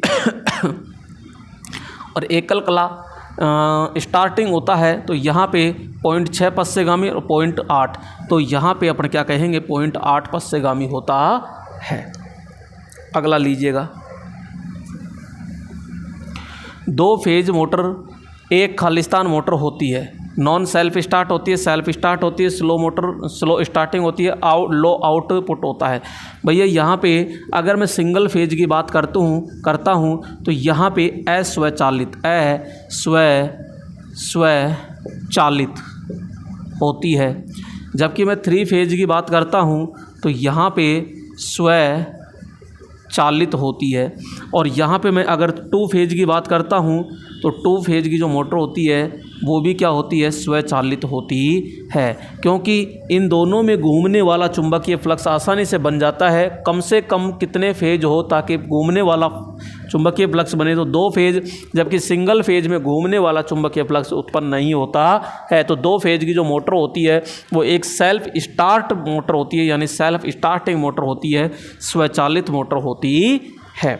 अगला क्वेश्चन, और यहाँ पे 40 नंबर प्रश्न आ चुका है। और यहाँ पे 40 नंबर प्रश्न क्या कह रहा है कि एक मोटर के कुंडलन में विद्युत डिग्री की गणना कीजिए जो निम्नलिखित सूत्र द्वारा की जाती है। तो भैया यहाँ पे 360 इंटू P/2 होता है। 360 इंटू पोलों के जोड़े होते हैं, पोलों की संख्या इंटू 180 होता है, उपरोक्त सभी। तो यहाँ पे अपन कहते हैं कि विद्युत डिग्री, तो विद्युत डिग्री को डायरेक्ट मैं ऐसे लिखता हूँ, इलेक्ट्रिकल डिग्री बराबर P/2 इंटू मैकेनिकल डिग्री, ये यांत्रिक डिग्री। इसी को कैसे लिखा जा सकता है? तो यहाँ पे P होता है /2 इंटू में इसको लिखते हैं 360 डिग्री। आगे इसी को अपन लिख सकते हैं, यहाँ पे P/2 होता है तो 2 से ये गया, तो कितना बढ़ जाएगा, तो P इंटू 180 होता है। यहाँ आगे अपन ये भी कह सकते हैं कि भैया ये पोल है तो इसको पोलों के जोड़े हो जाएंगे, और पोलों के जोड़े हो जाते हैं तो 2 इंटू में 360 क्या हो जाएंगे, 360 अपन बोल सकते हैं। ठीक है, ये सारी चीज़ें आ गई।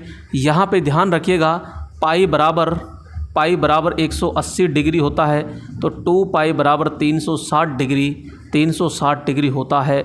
तो यहाँ पे इलेक्ट्रिकल डिग्री बराबर P इंटू क्या लिख सकते हैं, पाई लिख सकते हैं।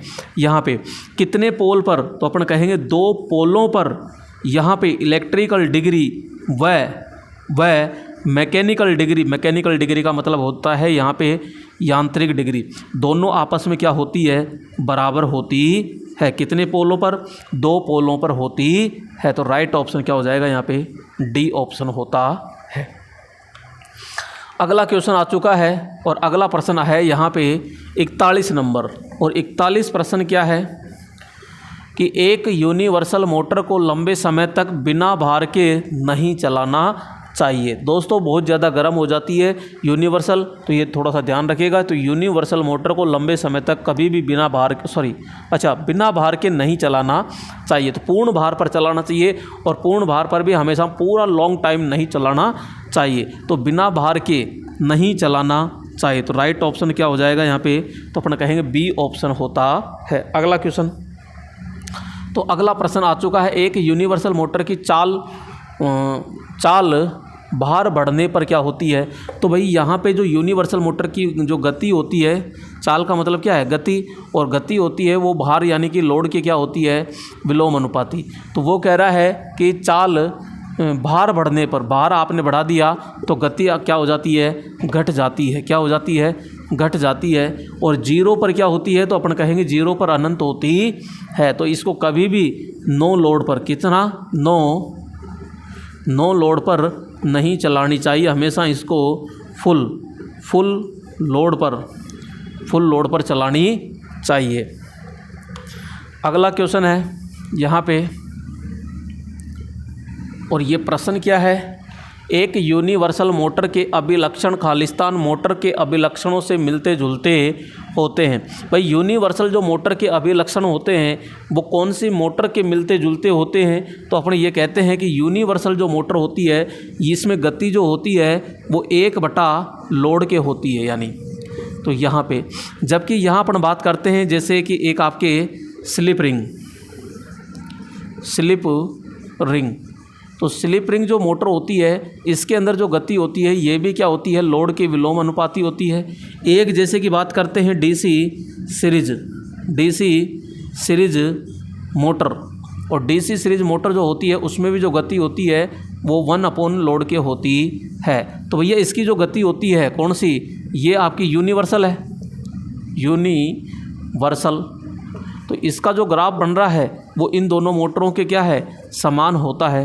तो शेडेड ये तो नहीं होगा, कैपेसिटर नहीं होगा, डीसी सीरीज मोटर होता है। तो राइट ऑप्शन क्या हो जाएगा यहाँ पे, सी ऑप्शन होता है। अगला है 44 नंबर प्रश्न। तो यहाँ पे 44 नंबर प्रश्न को ध्यान से देखो। तो shaded pole single phase motor में रिवॉल्विंग फील्ड इसके द्वारा उत्पन्न होती है। तो यहाँ पे शेडेड जो पोल मोटर होती है यहाँ पे इस प्रकार के ये होती है, तो इसमें एक खांचे द्वारा ये पोल काट दिया जाता है इस प्रकार से, तो यहाँ पे ये पोल बन जाता है। और यहाँ पे शेडेड वाइंडिंग अपन प्रयोग करते हैं। तो कैपेसिटर के द्वारा होता है क्या, रेगुलेटर के द्वारा होता है। तो अपन कहते हैं ये सारी घटना जो क्रम होती है ये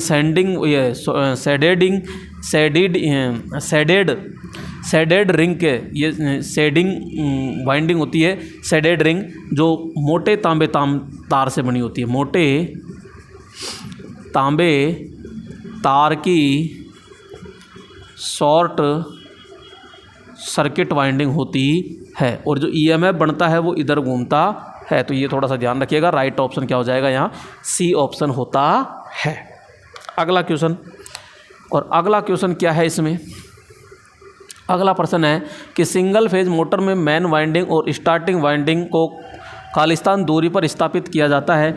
भैया यहाँ पे एक होती है ये मेन वाइंडिंग और यहाँ पे एक होती है ये स्टार्टिंग वाइंडिंग, और दोनों जो वाइंडिंग होती है हमेशा 90 डिग्री अंतराल पर रखी जाती है। अगला क्वेश्चन,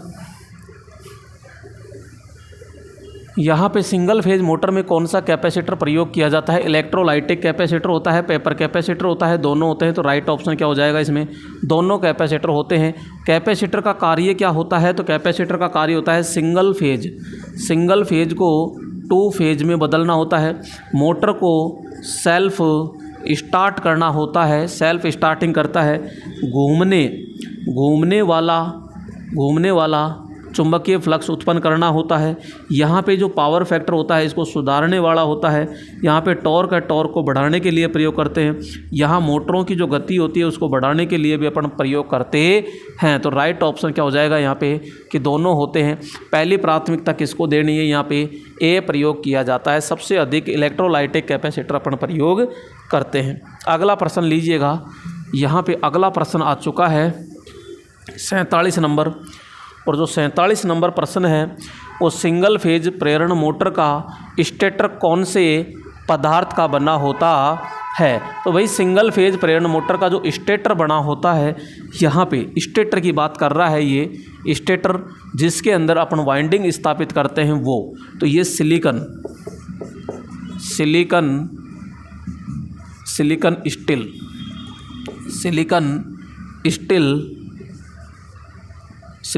स्टील का लेमिनेटेड पत्तियों से बना होता है। लेमिनेटेड पत्तियों से बना होता है। तांबे का बना होता है जी नहीं, लोहे का नहीं। तो यहाँ कास्ट आयरन और सिलिकॉन स्टील, तो सिलिकॉन स्टील का प्रयोग करते हैं। क्योंकि सिलिकॉन इसलिए मिलाते हैं कि इसमें कौन सी हानि दूर हो जाए, तो अपन कहेंगे स्ट्रेसिस हानि दूर करने के लिए सिलिकॉन मिलाते हैं। और यहाँ पे सिलिकॉन स्ट्रेसिस हानि यानी कम करने के लिए क्या मिलाते हैं? तो अपन कहते हैं सिलिकॉन। और सिलिकॉन कितनी मिलाते हैं? तो 3 से 5% मिलाते हैं। पटलित क्यों बनाते हैं? तो यहाँ लेमिनेटेड क्यों करते हैं? तो अपन कहते हैं एडी करंट कम करने के लिए। और पटलित कितनी करते हैं? तो 0.35 से 0.50 mm अपन करते हैं। तो राइट ऑप्शन तो क्या हो जाएगा यहाँ? डी ऑप्शन होता है। अगला प्रश्न लीजिएगा, और ये अगला प्रश्न आ चुका है। तो ये देखिएगा अगला प्रश्न। तो यहाँ एक सिंगल फेज प्रेरण मोटर की प्रारंभिक अवस्था में अपकेंद्रीय स्विच खुला है, परिपथ होता है तो क्या होगा? तो भाई यहाँ पे अपन से कहा गया है कि सिंगल फेज प्रेरण मोटर है और उसकी जो प्रारंभिक अवस्था है यानी स्टार्टिंग में ही अब केंद्रीय स्विच क्या है? खुला है। भाई आपसे सीधा सा समझिएगा इसको, काफ़ी अच्छा प्रश्न है ये। यहाँ और ये अब केंद्रीय स्विच है और यहाँ पे वाइंडिंग है, ये स्टार्टिंग वाइंडिंग है और ये सप्लाई है और ये कहा जा ये रोटर है बीच में, ठीक है। ये स्टार्टिंग वाइंडिंग है, ये रनिंग वाइंडिंग है। तो यहाँ पे आपसे कहा गया कि भाई प्रारंभ में ही ये अपकेंद्रीय जो स्विच है ये खुला है। भाई ये खुला रह जाएगा तो इसमें विद्युत आएगी क्या? नहीं आएगी। तो ये तो केवल इसमें गई ना, तो यहाँ गई तो सिंगल फेज ही तो रहा यहाँ, और सिंगल फेज रहता है तो हमारी मोटर क्या होगी? चालू नहीं होगी। इसका मतलब ये क्या होना चाहिए? शुरू में बंद होना चाहिए। अब भैया शुरू में बंद होता है तो यहाँ पे 2 फेज में धारा चली जाती है। इसके अंदर आती है IS स्टार्टिंग धारा और इसमें आती है IM यानी मेन धारा। दोनों धाराएं होती है 90 डिग्री पे। यहाँ क्या होता है? 90 डिग्री में अंतर होता है तो घूमने वाला इसमें क्या पैदा हो जाता है? चुंबकीय फ्लक्स पैदा हो जाता है और हमारी मोटर स्टार्ट हो जाती है। क्वेश्चन आपसे पूछा जा रहा है कि यहाँ पे जो अपकेंद्रीय स्विच होता है ये कब ओपन होता है? तो अपन कहेंगे कि यहाँ पे जब रोटर 75% गति कर देता है, जब 75% घूम जाता है तो यहाँ पे ये ओपन हो जाता है। क्वेश्चन आपसे उल्टा ये भी पूछा जा सकता है कि अगर रनिंग अवस्था में अप केंद्रीय स्विच ओपन नहीं हो अर्थात यहाँ जुड़ा का जुड़ा रहे तो क्या होगा, तो भैया यहाँ इस वाइंडिंग का प्रतिरोध क्या होता है, प्रतिरोध अधिक होता है, तो भैया हीट भी क्या होगी, अधिक होगी और ये वाइंडिंग अधिक गर्म हो जाएगी और यहाँ पे शॉर्ट सर्किट का चांस ज़्यादा रहेगा। तो खुला होता है तो मोटर चालू ही नहीं होगी, मोटर जल जाएगी। जी नहीं, मोटर जब जलेगी जब ये अपकेंद्र यानी प्रारंभिक की जगह क्या कहता, रनिंग अवस्था कहता, और रनिंग में ओपन नहीं होता यानी कि जुड़ा रहता तब मोटर प्रारंभ नहीं होगी। बिल्कुल यही बात है कि मोटर बिल्कुल भी चालू नहीं होती है। अगला प्रश्न लीजिएगा और यहाँ पे अगला प्रश्न है, यहाँ पे अगला प्रश्न आ चुका है, कला विघटन मोटर में रनिंग वाइंडिंग तथा स्टार्टिंग वाइंडिंग में टर्नों की संख्या का अनुपात क्या होता है। तो भाई कला विघटन जो मोटर होती है उसमें रनिंग वाइंडिंग का स्टार्टिंग वाइंडिंग में टर्नों की संख्या का अनुपात क्या होता है, समझो। काफ़ी अच्छा प्रश्न है। यहाँ आपसे कहा गया है कि ये स्टार्टिंग वाइंडिंग है, ये स्टार्टिंग वाइंडिंग है और यहाँ पे आपसे कहा गया है कि ये तो रनिंग वाइंडिंग है, ये रनिंग वाइंडिंग है और ये कौन सी है, स्टार्टिंग वाइंडिंग। और यहाँ पे ये, चलो यहाँ पे अपने कैपेसिटर भी लगा देते हैं, कुछ भी लगा दो उससे कोई मतलब नहीं है अपन को। तो यहाँ पे ये तो होती है भैया मोटे तार, ठीक है, मोटा तार है तो लपेट क्या है, तो यहाँ पे अपन कहेंगे कम लपेट, कम लपेट, ठीक है। और ये क्या है, तो ये पतले तार की है और पतले तार के साथ अधिक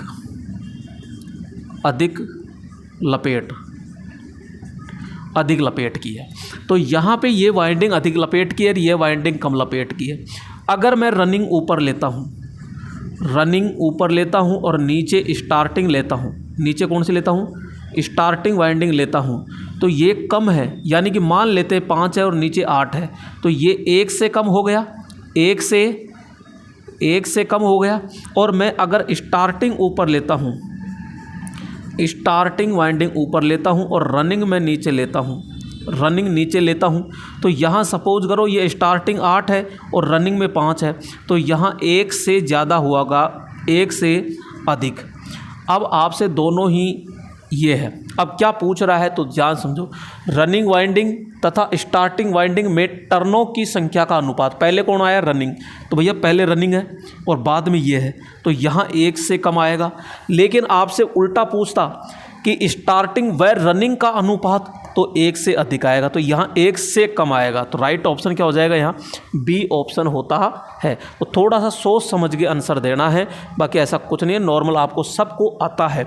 इसके बीच में यहाँ पे रोटर होता है और रोटर स्क्वायरल केज प्रकार का अपन यूज करते हैं। अगला प्रश्न लीजिएगा और 50 नंबर का प्रश्न है यहाँ पे। तो यहाँ पे कैपेसिटर प्रारंभ मोटर में कैपेसिटर का मुख्य कार्य क्या होता है। तो यहाँ पे कैपेसिटर प्रारंभ मोटर में कैपेसिटर का मुख्य कार्य क्या होता है, तो भैया मोटर के पावर फैक्टर को बढ़ाना होता है, कला विघटन उत्पन्न करना होता है, घूर्णन मान का चुंबकीय फ्लक्स उत्पन्न करना होता है और मोटर को उल्टा घुमाना होता है। तो भाई कैपेसिटर प्रारंभ मोटर में यानी कैपेसिटर स्टार्ट मोटर में कैपेसिटर का मुख्य कार्य क्या होता है, तो मोटर को सेल्फ स्टार्ट करना होता है, मोटर का पावर फैक्टर को बढ़ाना नहीं होता, कला विघटन उत्पन्न, घूर्णन मान चुंबकीय, जी हाँ, क्योंकि घूर्णन मान चुंबकीय फ्लक्स उत्पन्न हो जाएगा तो रोटर भी क्या हो जाएगा, घूम जाता है। तो राइट ऑप्शन क्या हो जाएगा, यहाँ पे ये होता है। अगला क्वेश्चन लीजिएगा, इंडक्शन मोटर किस सिद्धांत पर काम करती है, तो भैया यानी प्रेरण मोटर जो होती है वो किस सिद्धांत पर काम करती है, इलेक्ट्रोस्टैटिक प्रभाव पर, इलेक्ट्रोमैग्नेटिक प्रभाव पर, रसायन प्रभाव पर, तापन प्रभाव पर। ये दो तो होंगे ही नहीं, और इलेक्ट्रोस्टैटिक कहाँ से होगा, तो यहाँ तो अपन कहेंगे चुंबकीय प्रेरण होता है, और चुंबकीय प्रेरण को ही इंग्लिश में क्या लिख दिया, इलेक्ट्रोमैग्नेटिक कह दिया। तो यहाँ पे अपना राइट ऑप्शन क्या हो जाएगा, बी ऑप्शन होता है। अगला आता है यूनिवर्सल मोटर में प्रारंभिक टॉर्क क्या होता है। भैया यूनिवर्सल जो मोटर होती है इसके कम से कम 10 क्वेश्चन आ चुके हैं इसमें, क्योंकि ये बहुत वेरी मोस्ट है। जैसे यूनिवर्सल मोटर होती है, एक साइडेड मोटर होती है, एक आपकी हिस्टैरिसीस मोटर होती है, इनके सबसे ज़्यादा क्वेश्चन पूछे जाते हैं और यहाँ अपन ने लिए भी है, क्योंकि बार बार वैसे क्वेश्चन सारे मोटरों से है तो यहाँ बदल कर दिए गए हैं। तो यूनिवर्सल मोटर का जो प्रारंभिक टॉर्क होता है वो काफ़ी ज़्यादा उच्च होता है। तो राइट ऑप्शन क्या हो जाएगा यहाँ पे, ये हो जाएगा। अगला क्वेश्चन लीजिएगा, फ्रिज में कौन सी मोटर प्रयोग होती है। मेरे दोस्तों ध्यान से देखिएगा, चाहे आपसे फ्रिज पूछ ले, फ्रिज यानी रेफ्रिजरेटर, चाहे आपसे एसी यानी एयर कंडीशनर पूछ ले यहाँ पे, चाहे आपसे यहाँ पे वॉशिंग मशीन पूछ ले, यहाँ पे तीनों में एक ही मोटर होती है और वो मोटर प्रयोग करते हैं पहली प्राथमिकता में capacitor start, capacitor run motor. तो ये मोटर सबसे ज़्यादा अपना प्रयोग करते हैं। यूनिवर्सल मोटर प्रयोग नहीं होगी, स्थायी कैपेसिटर नहीं होगी, capacitor start capacitor run motor अपन प्रयोग करते हैं। तो ये बहुत ही अच्छी मोटर है। इसका जो टॉर्क होता है वो काफ़ी होता है। इसमें 2 कैपेसिटर प्रयोग करते हैं। एक स्थायी कैपेसिटर होता है, स्थायी कैपेसिटर होता है, इसको मैं थोड़ा सा बढ़ा ही देता हूँ। यहाँ पे इस प्रकार से होता है मेरे दोस्तों,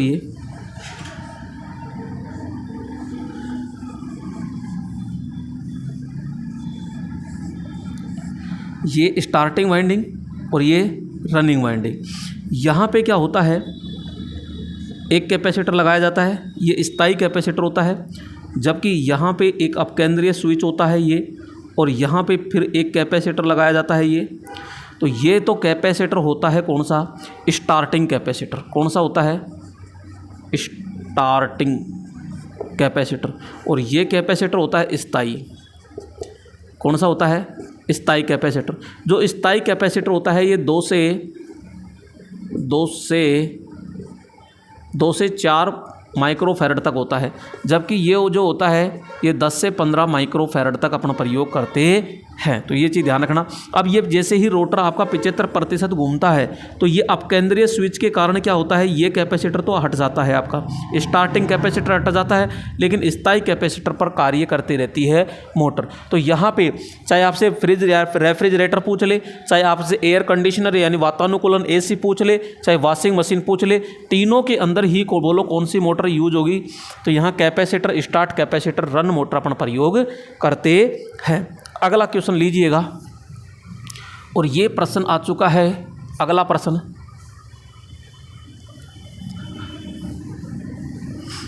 और अगला प्रश्न लीजिएगा, दीवार घड़ियों में उपयोग होता है। तो यह दीवार घड़ियों में क्या उपयोग होता है, कौन सी मोटर यूज होती है दीवार घड़ियों में। तो अपन कहते हैं दीवार घड़ियों में शेडेड पोल मोटर बिल्कुल होती है, सिंगल फेज सिंक्रोनस मोटर होती है, ये भी होती है। यहाँ पे यूनिवर्सल मोटर ये भी होती है। इसके अलावा जैसे कि अपन बात करते हैं स्ट्रेसिस, तो ये स्ट्रेसिस जो मोटर होती है सिंक्रोनस मोटर का ही भाग है, तो ये भी प्रयोग होती है। तो अपन राइट ऑप्शन देंगे ये। तो पहली प्राथमिकता तो क्या आएगी, पहली प्राथमिकता पे ये करेंगे, दूसरी पे ये करेंगे, तीसरी पे ये करेंगे, और मेरे दोस्तों चौथी पे ये करेंगे। अगर अलग अलग दे दे तो पहली प्राथमिकता पे ये देंगे, दूसरी पे ये देंगे, तीसरी पे ये देंगे, और चौथी पे अपन ये प्रयोग करेंगे। तो ये थोड़ा सा ध्यान रखिएगा। दीवार घड़ी पूछ ले, इसके अलावा वैक्यूम क्लीनर पूछ ले, ठीक है। तो यहाँ पे ये सारा अपन प्रयोग करते हैं। तो यहाँ पे इस प्रकार से देना, प्रेजेंट में अपन सभी करेंगे। अगला क्वेश्चन और अगला प्रश्न है यहाँ पे 55 नंबर क्वेश्चन है।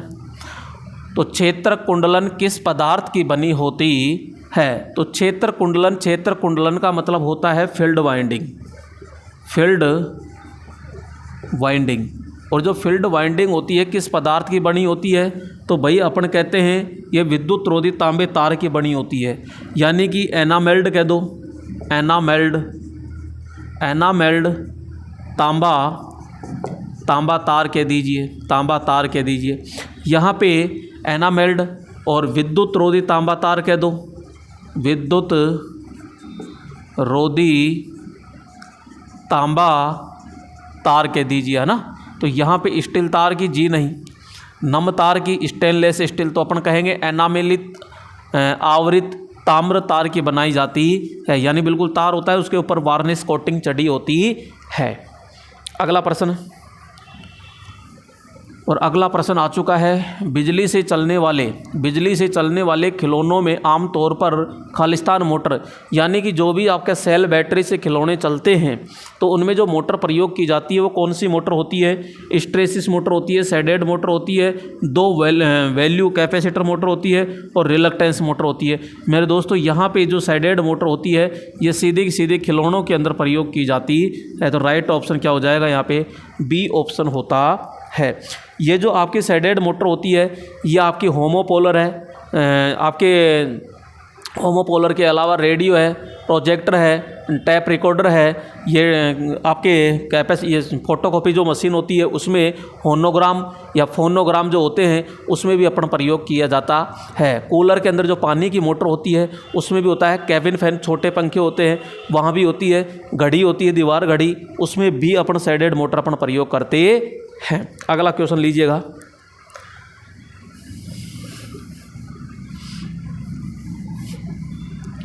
और अगला प्रश्न है, capacitor start induction run motor में मुख्य वाइंडिंग और सहायक वाइंडिंग को रखा जाता है।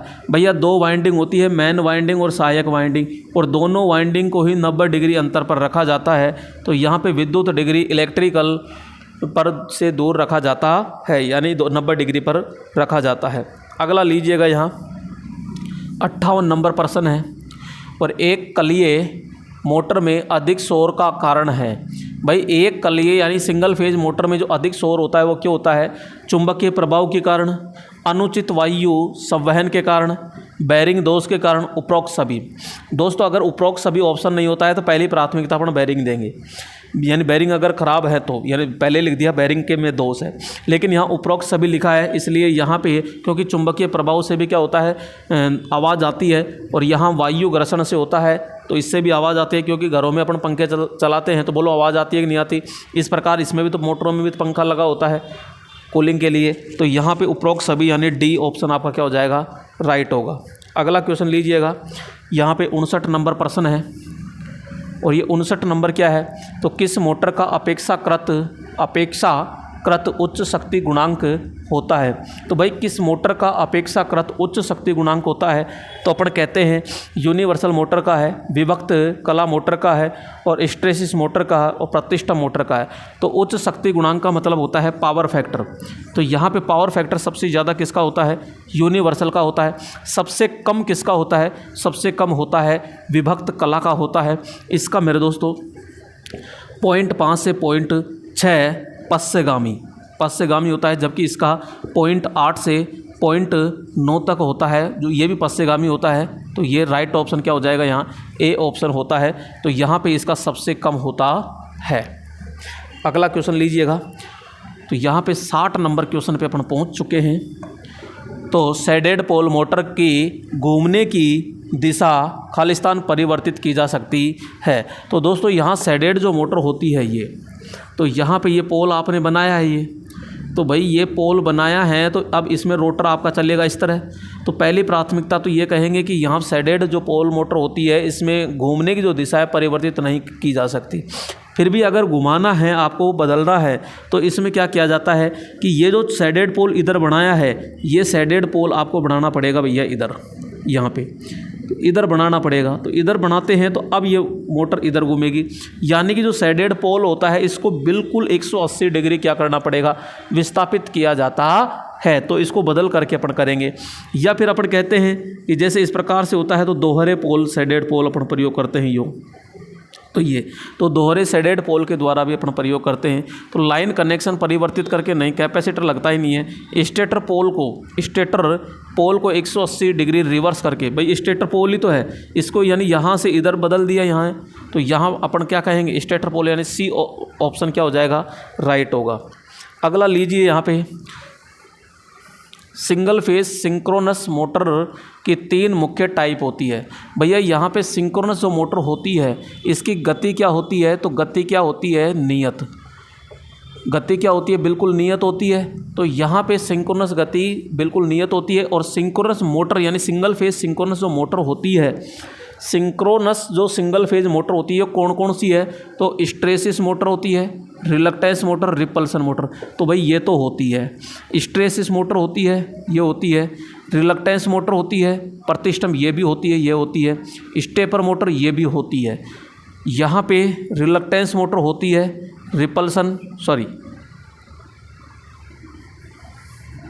रिलक्टेंस मोटर होती है, रिपल्सन नहीं होती है, शेडेड नहीं होती।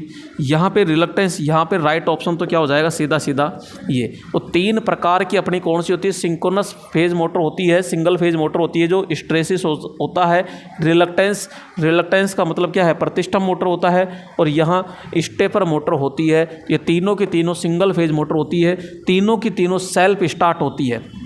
ध्यान रखना, जो यहाँ पे ये सिंगल फेज मोटर होती है ना, ये इसके अंदर ब्रश लेस, तो इसमें किसी प्रकार की कोई ब्रश नहीं होती, इसके अंदर किसी प्रकार का कोई कम्यूटेटर नहीं होता है, यानी दोनों में ही ब्रश लेस है, कम्यूटेटर लेस मोटर होती है। इनकी जो गति होती है, गति क्या होती है, नियत होती है। और ये मोटर होती है, ये जो मोटर होती है ये भैया सेल्फ स्टार्ट क्या होती है, सेल्फ स्टार्ट मोटर होती है। तो ये चीज़ विशेष तौर से ध्यान रखना। तो ये हिस्टैरिसीस, रिलक्टेंस और स्टेपर मोटर ये तीनों के तीनों सिंगल फेज मोटर है, जबकि स्टेपर मोटर जो होती है एक प्रकार की पॉलीफेज मोटर होती है, पॉलीफेज मोटर भी होती है। तो यहाँ पे ये ब्रश लेस मोटर होती है, ये कम्यूटेटर लेस मोटर होती है, इनमें न तो कोई ब्रश होती है ना कोई कम्यूटेटर होता है। और यहाँ पे ये तीनों की तीनों सेल्फ स्टार्ट मोटर होती है, तीनों की गति बिल्कुल क्या होती है, नियत होती है। अगला प्रश्न आ चुका है यहाँ पे, और अगला प्रश्न पढ़िएगा ध्यान से, ये लीजिए अगला प्रश्न। शेडेड पोल मोटर में सैलिएंट पोल पर स्थापित शेडिंग रिंग कितने भाग में स्थापित होता है। तो यहाँ अपन कहते हैं कि भाई शेडेड पोल है और सैलिएंट पोल पर स्थापित शेडेडिंग रिंग कितने भाग पर। अरे भाई ये इस तरह है तो इसको काट कर छोटा कर दिया। तो यहाँ पे शेडेड रिंग जो होती है ये भाई 1/3 भाग पर क्या होती है, स्थापित होती है। तो अपन कहेंगे 1/3 भाग में शेडेड रिंग की बात कर रहा है, कितने भाग पर होती है, तो शेडेड रिंग 1/3 भाग पर होती है। अगला प्रश्न लीजिएगा, यहाँ पे अगला प्रश्न आ चुका है कि सिलाई मशीन में प्रयुक्त मोटर। सबसे पहले तो बात कीजिएगा सिलाई मशीन में कौन सी मोटर होती है, तो अपन कहेंगे इसमें यूनिवर्सल कौन सी मोटर होती है, यूनिवर्सल होती है, यानी कि सार्वभौमिक मोटर इसमें प्रयोग करते हैं। और वो कितनी होती है, तो अपन कहेंगे 100 वाट से लेकर के 150 वाट तक अपन प्रयोग करते हैं। तो 100 वाट से लेकर 150 वाट तक अपन क्या करते हैं भैया, प्रयोग करते हैं। अगला क्वेश्चन लीजिएगा, और अगला प्रश्न है घरेलू रेफ्रिजरेटर में निम्न में से कौन सी मोटर प्रयोग करते हैं। भाई अभी थोड़ी देर पहले बताया था मैंने, चाहे घरेलू रेफ्रिजरेटर हो, चाहे एसी हो, चाहे वॉशिंग मशीन हो, उसमें capacitor, start capacitor, run motor प्रयोग करते हैं। तो यहाँ पे तुल्यकालिक मोटर नहीं होगी, डीसी मोटर नहीं होगी, 3 फेज नहीं होगी, तो वहाँ पे सिंगल फेज मोटर ही तो प्रयोग करते हैं। तो सीधा सीधा सा प्रश्न क्या बन जाता है यहाँ, तो ध्यान रखना इस प्रकार से ही क्वेश्चन आता है। इसके अलावा जैसे अपन कहते हैं रेफ्रिजरेटर, तो यहाँ पे वेट ग्राइंडर जो होता है, वेट ग्राइंडर यानी चक्की की जो मोटर होती है, वो चक्की की मोटर भी कौन सी मोटर होती है, capacitor, start capacitor, run motor होती है। और वो भैया किस में आती है, सिंगल फेज प्रेरण मोटर के अंदर आती है। अगला क्वेश्चन लीजिएगा, तो यहाँ पे किस मोटर के प्रचालन के समय न्यूनतम शोर होता है, यानी कि जब मोटर चल रही है तो उस समय न्यूनतम शोर का मतलब आवाज़ होती है। न्यूनतम आवाज़ किस में होती है, तो सीधा सीधा है हिस्टैरिसीस मोटर, जिसे शैथिल्य मोटर कहते हैं। तो यहाँ पे सी हो जाता है। सबसे ज़्यादा आवाज़ आती है इसमें, सबसे अधिक आवाज़, तो ये सबसे अधिक आवाज़ होती है।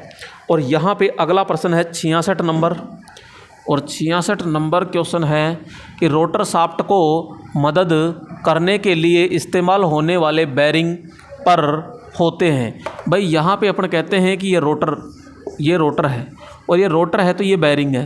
तो भैया ये बेरिंग जो है, इस बेरिंग ये है क्या, बियरिंग, बियरिंग, और बियरिंग को अपन कहते हैं दिक्मान। क्या कहते हैं? दिक्मान। जो ये बेयरिंग होते हैं किसके बने होते हैं? तो अपन कहते हैं कि ये घन मेटल के बने होते हैं, मेटल, घन मेटल के बने होते हैं। इसके अंदर बेयरिंग के अंदर ध्यान रखना, यहाँ पे ऐसे छर्रे होते हैं। ये क्या होते हैं? छर्रे। तो ये छर्रे किसके बने होते हैं? तो ये आपके carbon chromium steel, carbon chromium steel के बने होते हैं। जो बेयरिंग होते हैं ये दो भागों में बांट देते हैं।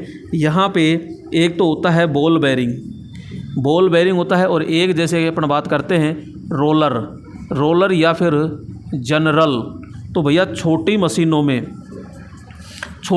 में तो ये प्रयोग करते हैं, और बड़ी मशीनों में ये प्रयोग करते हैं। रोलर बेयरिंग में ध्यान रखिएगा, यहाँ पे ऐसे लंबे छर्रे होते हैं, यहाँ लंबे छर्रे होते हैं, जबकि यहाँ पे बॉल बेयरिंग के अंदर बिल्कुल गोल छर्रे होते हैं। तो ज़्यादातर अपन कौन सा लेते हैं? बॉल बेयरिंग यूज करते हैं। तो यहाँ पे ये बॉल बेयरिंग आमतौर पर अपन प्रयोग करते हैं। अगला प्रश्न आता है 67, और ये 67 जो प्रश्न है इसको पढ़िएगा भाई। तो यहाँ पे देखिएगा, सिंगल फेज इंडक्शन मोटर के संदर्भ में निम्न में से कौन सा कथन गलत है? तो मेरे दोस्तों गलत को छांटना है आपको। पहला कह रहा है single phase motor self start होता है। भैया पहला तो गलत है, पहला ही गलत है। Single phase motor self start होता है तो अपन कहते हैं नहीं होता है। चलो नेक्स्ट देखिएगा, जब मोटर निर्धारित यानी रेटेड गति के 3/4 तक यानी लगभग 75% तक पहुंचता है, तब स्विच मैकेनिज्म स्टार्ट वाइंडिंग को डिस्कनेक्ट कर देता है। ये बात तो वही सही है, यानी कि जो हमारा अपकेंद्रीय स्विच है वो मोटर के 75% घूमते ही स्टार्टिंग वाइंडिंग को परिपथ से अलग कर देता है। ये बात तो सही कह रहा है ये। अगला कह रहा है कि विभक्त फेज मोटर एक सिंगल फेज मोटर है। ये बात भी सही कह रहा है। कला विघटित जो मोटर होती है वो सिंगल फेज मोटर है, ठीक है। और single phase motor self start होती है, सॉरी सिंगल फेज नहीं होती है। तो यहाँ पे अपन से कहा जा रहा है, इसको थोड़ा सा देखो ध्यान से, यहाँ पे अपन कह सकते हैं ये तो सिंगल फेज मोटर, यहाँ पे सिंगल फेज मोटर स्टार्टिंग नहीं होती है। तो यहाँ अपन कहते हैं भाई ये जो पहला ऑप्शन है यही गलत है। ये कह रहा है single phase motor self start होता है, तो ये गलत है, यानी तो ये आपका राइट ऑप्शन हो जाएगा। अगला क्वेश्चन लीजिएगा, और अगला प्रश्न आ चुका है यहाँ पे। तो अगला प्रश्न देखिएगा यहाँ, और ये है निम्न में से क्या इंडक्शन मोटर का एक अनिवार्य भाग नहीं है? तो भैया इंडक्शन यानी प्रेरण मोटर का भाग नहीं है एयर बैग, स्टेटर और रोटर कोर, तो यहाँ भाग नहीं है। तो भैया स्टेटर और रोटर तो होते हैं ना, स्टेटर और रोटर वाइंडिंग ये भी होते हैं, फ्रेम भी होता है। एयर बैग यहाँ थोड़ी होता है, ये तो 4 व्हीलर के अंदर बैठते हैं तो वहाँ एयर बैग ये होता है। तो ये आपका राइट हो जाएगा। ये मोटरों के अंदर, इंडक्शन मोटरों में ये एयर बैग नहीं होता है। यहाँ पे अगला प्रश्न आता है, यहाँ पे 69% है। प्रतिकर्षण प्रारंभ प्रेरण मोटर कैसा मोटर होता है? श्रृंखला मोटर होता है, शंट हुंड मोटर होता है, यौगिक मोटर होता है, और सिंगल फेज एसी मोटर होता है। दोस्तों यहाँ पे जो प्रतिकर्षण मोटर होता है ये इस प्रकार से मोटर होता है।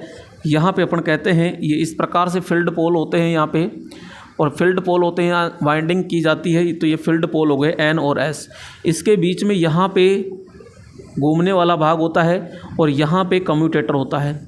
तो कम्यूटेटर पर 2 ब्रश लगाई जाती है यहाँ, और दोनों ब्रशों को क्या किया जाता है? ये शॉर्ट सर्किट कर दिया जाता है। इसके बीचों बीच से क्या रखा जाता है? ये चुंबकीय अक्ष होता है। तो ये ब्रश जो होती है ये मेन मुख्य अक्ष के लगभग 10 से 15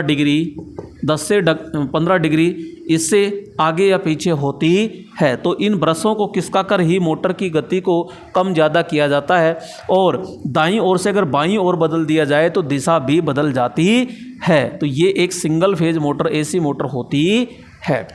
अगला क्वेश्चन लीजिएगा, और अगला प्रश्न आता है 70 नंबर, और ये 70 नंबर क्या है? शैथिल्य मोटर। शैथिल्य का मतलब होता है स्ट्रेसिस मोटर के संबंध में निम्नलिखित में से कौन सा कथन सही नहीं है? दोस्तों ऐसे प्रश्नों का ज़्यादातर ट्रेंड है, और इन प्रश्नों को तभी सही कर सकते हैं जब अपन पूरा का पूरा मोटरों के बारे में, पूरी की पूरी मोटर जो होती है उसके बारे में पूरी बातें, पूरी जो व्याख्या है वो सही तरीके से पढ़ते हैं। अगर आपको इसी प्रकार से एक एक मोटर के बारे में सही पूर्ण जानकारी लेनी है तो आप प्लेलिस्ट के अंदर जाकर के वहाँ पे सभी मोटरों को, यानी सभी जो चैप्टर वाइज पूरे के पूरे चैप्टर बताए गए हैं, तो वहाँ जाकर आप पढ़ सकते हो। प्लेलिस्ट के अंदर आप पूरा जाइएगा, पूरा इलेक्ट्रीशियन का कोर्स वहाँ दे रखा है, पूरा व्याख्या सहित एक एक चैप्टर को दे रखा है, तो वहाँ आप जाकर पढ़िएगा। और आप अभी तक चैनल को सब्सक्राइब नहीं किया है तो नोटिफिकेशन आप तक कैसे पहुँचेगा बताइएगा। तो आप पहले चैनल को सब्सक्राइब कीजिएगा और बेल आइकन घंटे को दबाइए ताकि नई लेटेस्ट जो भी वीडियो हो वो आप तक तुरंत पहुंच सके, नोटिफिकेशन आप तक मिल सके। तो यहाँ पे अब इस प्रश्न को ध्यान से समझिएगा। तो मोटर के संबंध में सही है, तो यहाँ पे यह एक परिवर्तित गति यानी वेरिएबल स्पीड होती है क्या? अरे भैया ये सेटिल स्ट्रेसिस मोटर है और ये सिंगल फेज सिंक्रोनस मोटर है, ये नियत गति है। तो ये बात तो ये क्या कह रहा है, गलत कह रहा है कि यानी वेरिएबल स्पीड है, गलत है, क्योंकि स्ट्रेसिस मोटर होती है उसकी तो नियत होती है। यह स्व प्रवर्तित यानी सेल्फ स्टार्टिंग होती है। जी हाँ, single phase synchronous motor self start होती है जिसकी 3 मोटर होती है, अभी एक पहले प्रश्न में बताया था। तो ये आपका सही है। फिर भी आगे देखिएगा, यह डीसी उत्तेजित है, डीसी की आवश्यकता कहाँ पड़ रही है, और यह स्व प्रवर्तित सेल्फ स्टार्टिंग नहीं है, गलत बात है। ये सेल्फ स्टार्टिंग मोटर होती है। अगला क्वेश्चन देखिएगा 71 नंबर, और 71 नंबर पे अपन पहुंच चुके हैं। तो यहाँ एक सिंगल फेज मोटर के घूर्णन की दिशा को कैसे पलटा जाता है? भैया यहाँ पे 2 वाइंडिंग होती है, स्टार्टिंग वाइंडिंग और रनिंग वाइंडिंग। स्टार्टिंग और रनिंग वाइंडिंग 2 वाइंडिंग होती है। दोनों में से किसी भी एक वाइंडिंग के सिरे आपस में क्या कर दीजिए, बदल दीजिए, तो यहाँ मोटर की जो घूर्णन दिशा है वो बदल जाएगी। रोटर वाइंडिंग के साथ सीरीज में एक प्रतिरोध जोड़कर, प्रतिरोध क्यों जोड़ेंगे भाई? आपूर्ति कनेक्शन को पलटकर आपूर्ति का भी नहीं जोड़ेंगे। स्टार्टिंग वाइंडिंग के लीड्स को बदलकर, बिल्कुल ये कर सकते हैं। दोनों स्टार्टिंग और रनिंग वाइंडिंग नहीं, दोनों को नहीं बदलेंगे, दोनों में से कोई एक को बदलेंगे। तो यहाँ राइट ऑप्शन क्या हो जाएगा, सी ऑप्शन होता है। अगला क्वेश्चन लीजिएगा। अगला प्रश्न है, छत के पंखे के लिए प्रसर्प यानी कि स्वीप का क्या तात्पर्य है? मेरे दोस्तों यहाँ पे जो स्वीप होता है ये पंखे के आकार से है, पंखे के आकार, और जी आकार से है तो आकार को किस में मापा जाता है? तो mm में मापा जाता है। तो इसकी जो ब्लेड होती है, ब्लेड होती है, ये ब्लेड का जो आकार होता है ध्यान रखिएगा, एक होता है 900 mm होता है, एक होता है 1050 mm होता है, 1050 होता है, और एक होता है 1200 mm होता है, और एक होता है मेरे दोस्तों इसका 1400 mm। तो ये ध्यान रखना, ये आकार होता है तो ये स्वीप होता है, पंखे की ब्लेड से होता है। और ये कैसे मापा जाता है? तो ये पंखड़ी होती है, तो ये ब्लेड का अंतिम छोर होता है और इसके सेंटर का लेकर के माप लेकर के और इसे दुगुना कर दिया जाता है, तो ये आ जाता है। क्योंकि इधर ब्लेड नहीं होती है, क्योंकि ब्लेड 3 होती है, तो इसको कैसे मापते हैं? तो सेंटर पॉइंट से और किसी भी ब्लेड के अंतिम छोर तक नाप लेकर के और दुगुना करके इसकी माप ली जाती है। तो राइट ऑप्शन क्या हो जाएगा? यहाँ पर देखो, ये ब्लेड का आकार हो जाएगा। राइट ऑप्शन क्या हो जाएगा? ब्लेड का आकार होता है। अगला क्वेश्चन लीजिएगा, और यहाँ पे रिलक्टेंस मोटर। तो भैया रिलक्टेंस मोटर कौन सी होती है? रिलक्टेंस का मतलब क्या है? प्रतिष्ठंभ। तो स्वयं प्रारंभ होने वाली मोटर, एक नियत गति की मोटर, डीसी उत्तेजन की आवश्यकता नहीं होती है, सभी विकल्प सही है बिल्कुल। क्योंकि आपकी जो रिलक्टेंस मोटर होती है ये सिंगल फेज सिंक्रोनस मोटर होती है, और सिंगल फेज सिंक्रोनस मोटर होती है तो उसकी गति क्या होती है? बिल्कुल नियत होती है, सेल्फ स्टार्ट होती है। तो ये ध्यान रखना, स्वयं प्रारंभ होती है, बिल्कुल सही बात है, नियत गति होती है, और डीसी की आवश्यकता ही नहीं होती। तो ये क्या कह रहा है? उपरोक्त सभी बातें सही है। यहाँ पर बात करते हैं अपन 74 नंबर क्वेश्चन। तो एक स्टेपर मोटर क्या है? तो भैया एक जो स्टेपर मोटर होती है इसके अंदर क्या होते हैं? ये फील्ड पोल होते हैं, और जब ये फील्ड पोल होते हैं और इसके बीच में यहाँ पे ये घूमने वाला भाग होता है ये, तो ये जो रोटर होता है ये किसका बना होता है? तो अपन कहते हैं ये स्थायी चुंबक का बना होता है। ये आपका NS होता है। तो यहाँ पे अपन सिंगल फेज दे सकते हैं, 2 फेज दे सकते हैं, 3 फेज दे सकते हैं, 4 फेज दे सकते हैं। इस कारण ये जो होती है ये एक तो पोली फेज मोटर होती है। कौन सी फेज होती है? पॉलीफेज। आपसे पूछा जाए ये कौन सी मोटर है, single phase, three phase, polyphase, तो अपन पॉलीफेज कहेंगे, ये थोड़ा सा ध्यान रखिएगा। इसका जो रोटर होता है ये स्थायी चुंबक होता है। इसकी जो गति होती है ये गति क्या होती है, बिल्कुल नियत होती है। जो गति होती है सिंक्रोनस गति होती है। कौन सी गति होती है, तो ये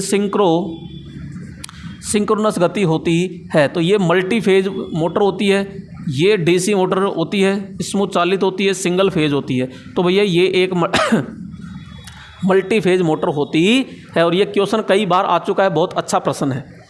अगला प्रश्न लीजिएगा यहाँ पे, और ये अगला प्रश्न अपन लेते हैं यहाँ।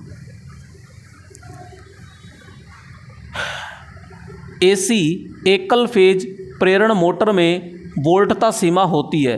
तो भाई सिंगल फेज प्रेरण मोटर जो होती है उसमें वोल्टेज कितना देते हैं, सिंगल फेज घरों में तो आती है अपने, और सिंगल फेज जब घर में आती है तो सिंगल फेज घर में कितना आती है, तो अपन कहते हैं 230 होती है। तो यहाँ अब नया लेटेस्ट कितना आ गया, 240 होता है।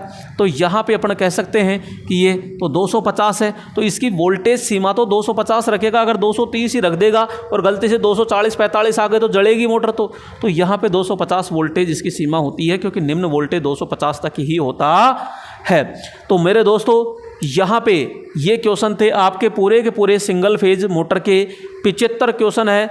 और यहाँ पे जो सिंगल फेज मोटर होती है, यहाँ पे जो सिंगल फेज मोटर होती है सेल्फ स्टार्ट नहीं होती है। सेल्फ स्टार्ट करने के लिए इसमें एक सहायक वाइंडिंग यानी ऑक्सिलरी वाइंडिंग प्रयोग करते हैं। तो ये ध्यान रखिएगा, और वो केवल स्टार्ट करने के लिए ही बनाई जाती है। तो ये पूरे के पूरे अपने कितने क्वेश्चन थे, तो अपन ने सीधा सा कहा कि ये 75 क्वेश्चन थे, और एक एक प्रश्नों को अपन ने तोड़ा मरोड़ा है। ठीक है दोस्तों, फिर नेक्स्ट वीडियो में फिर मिलते हैं।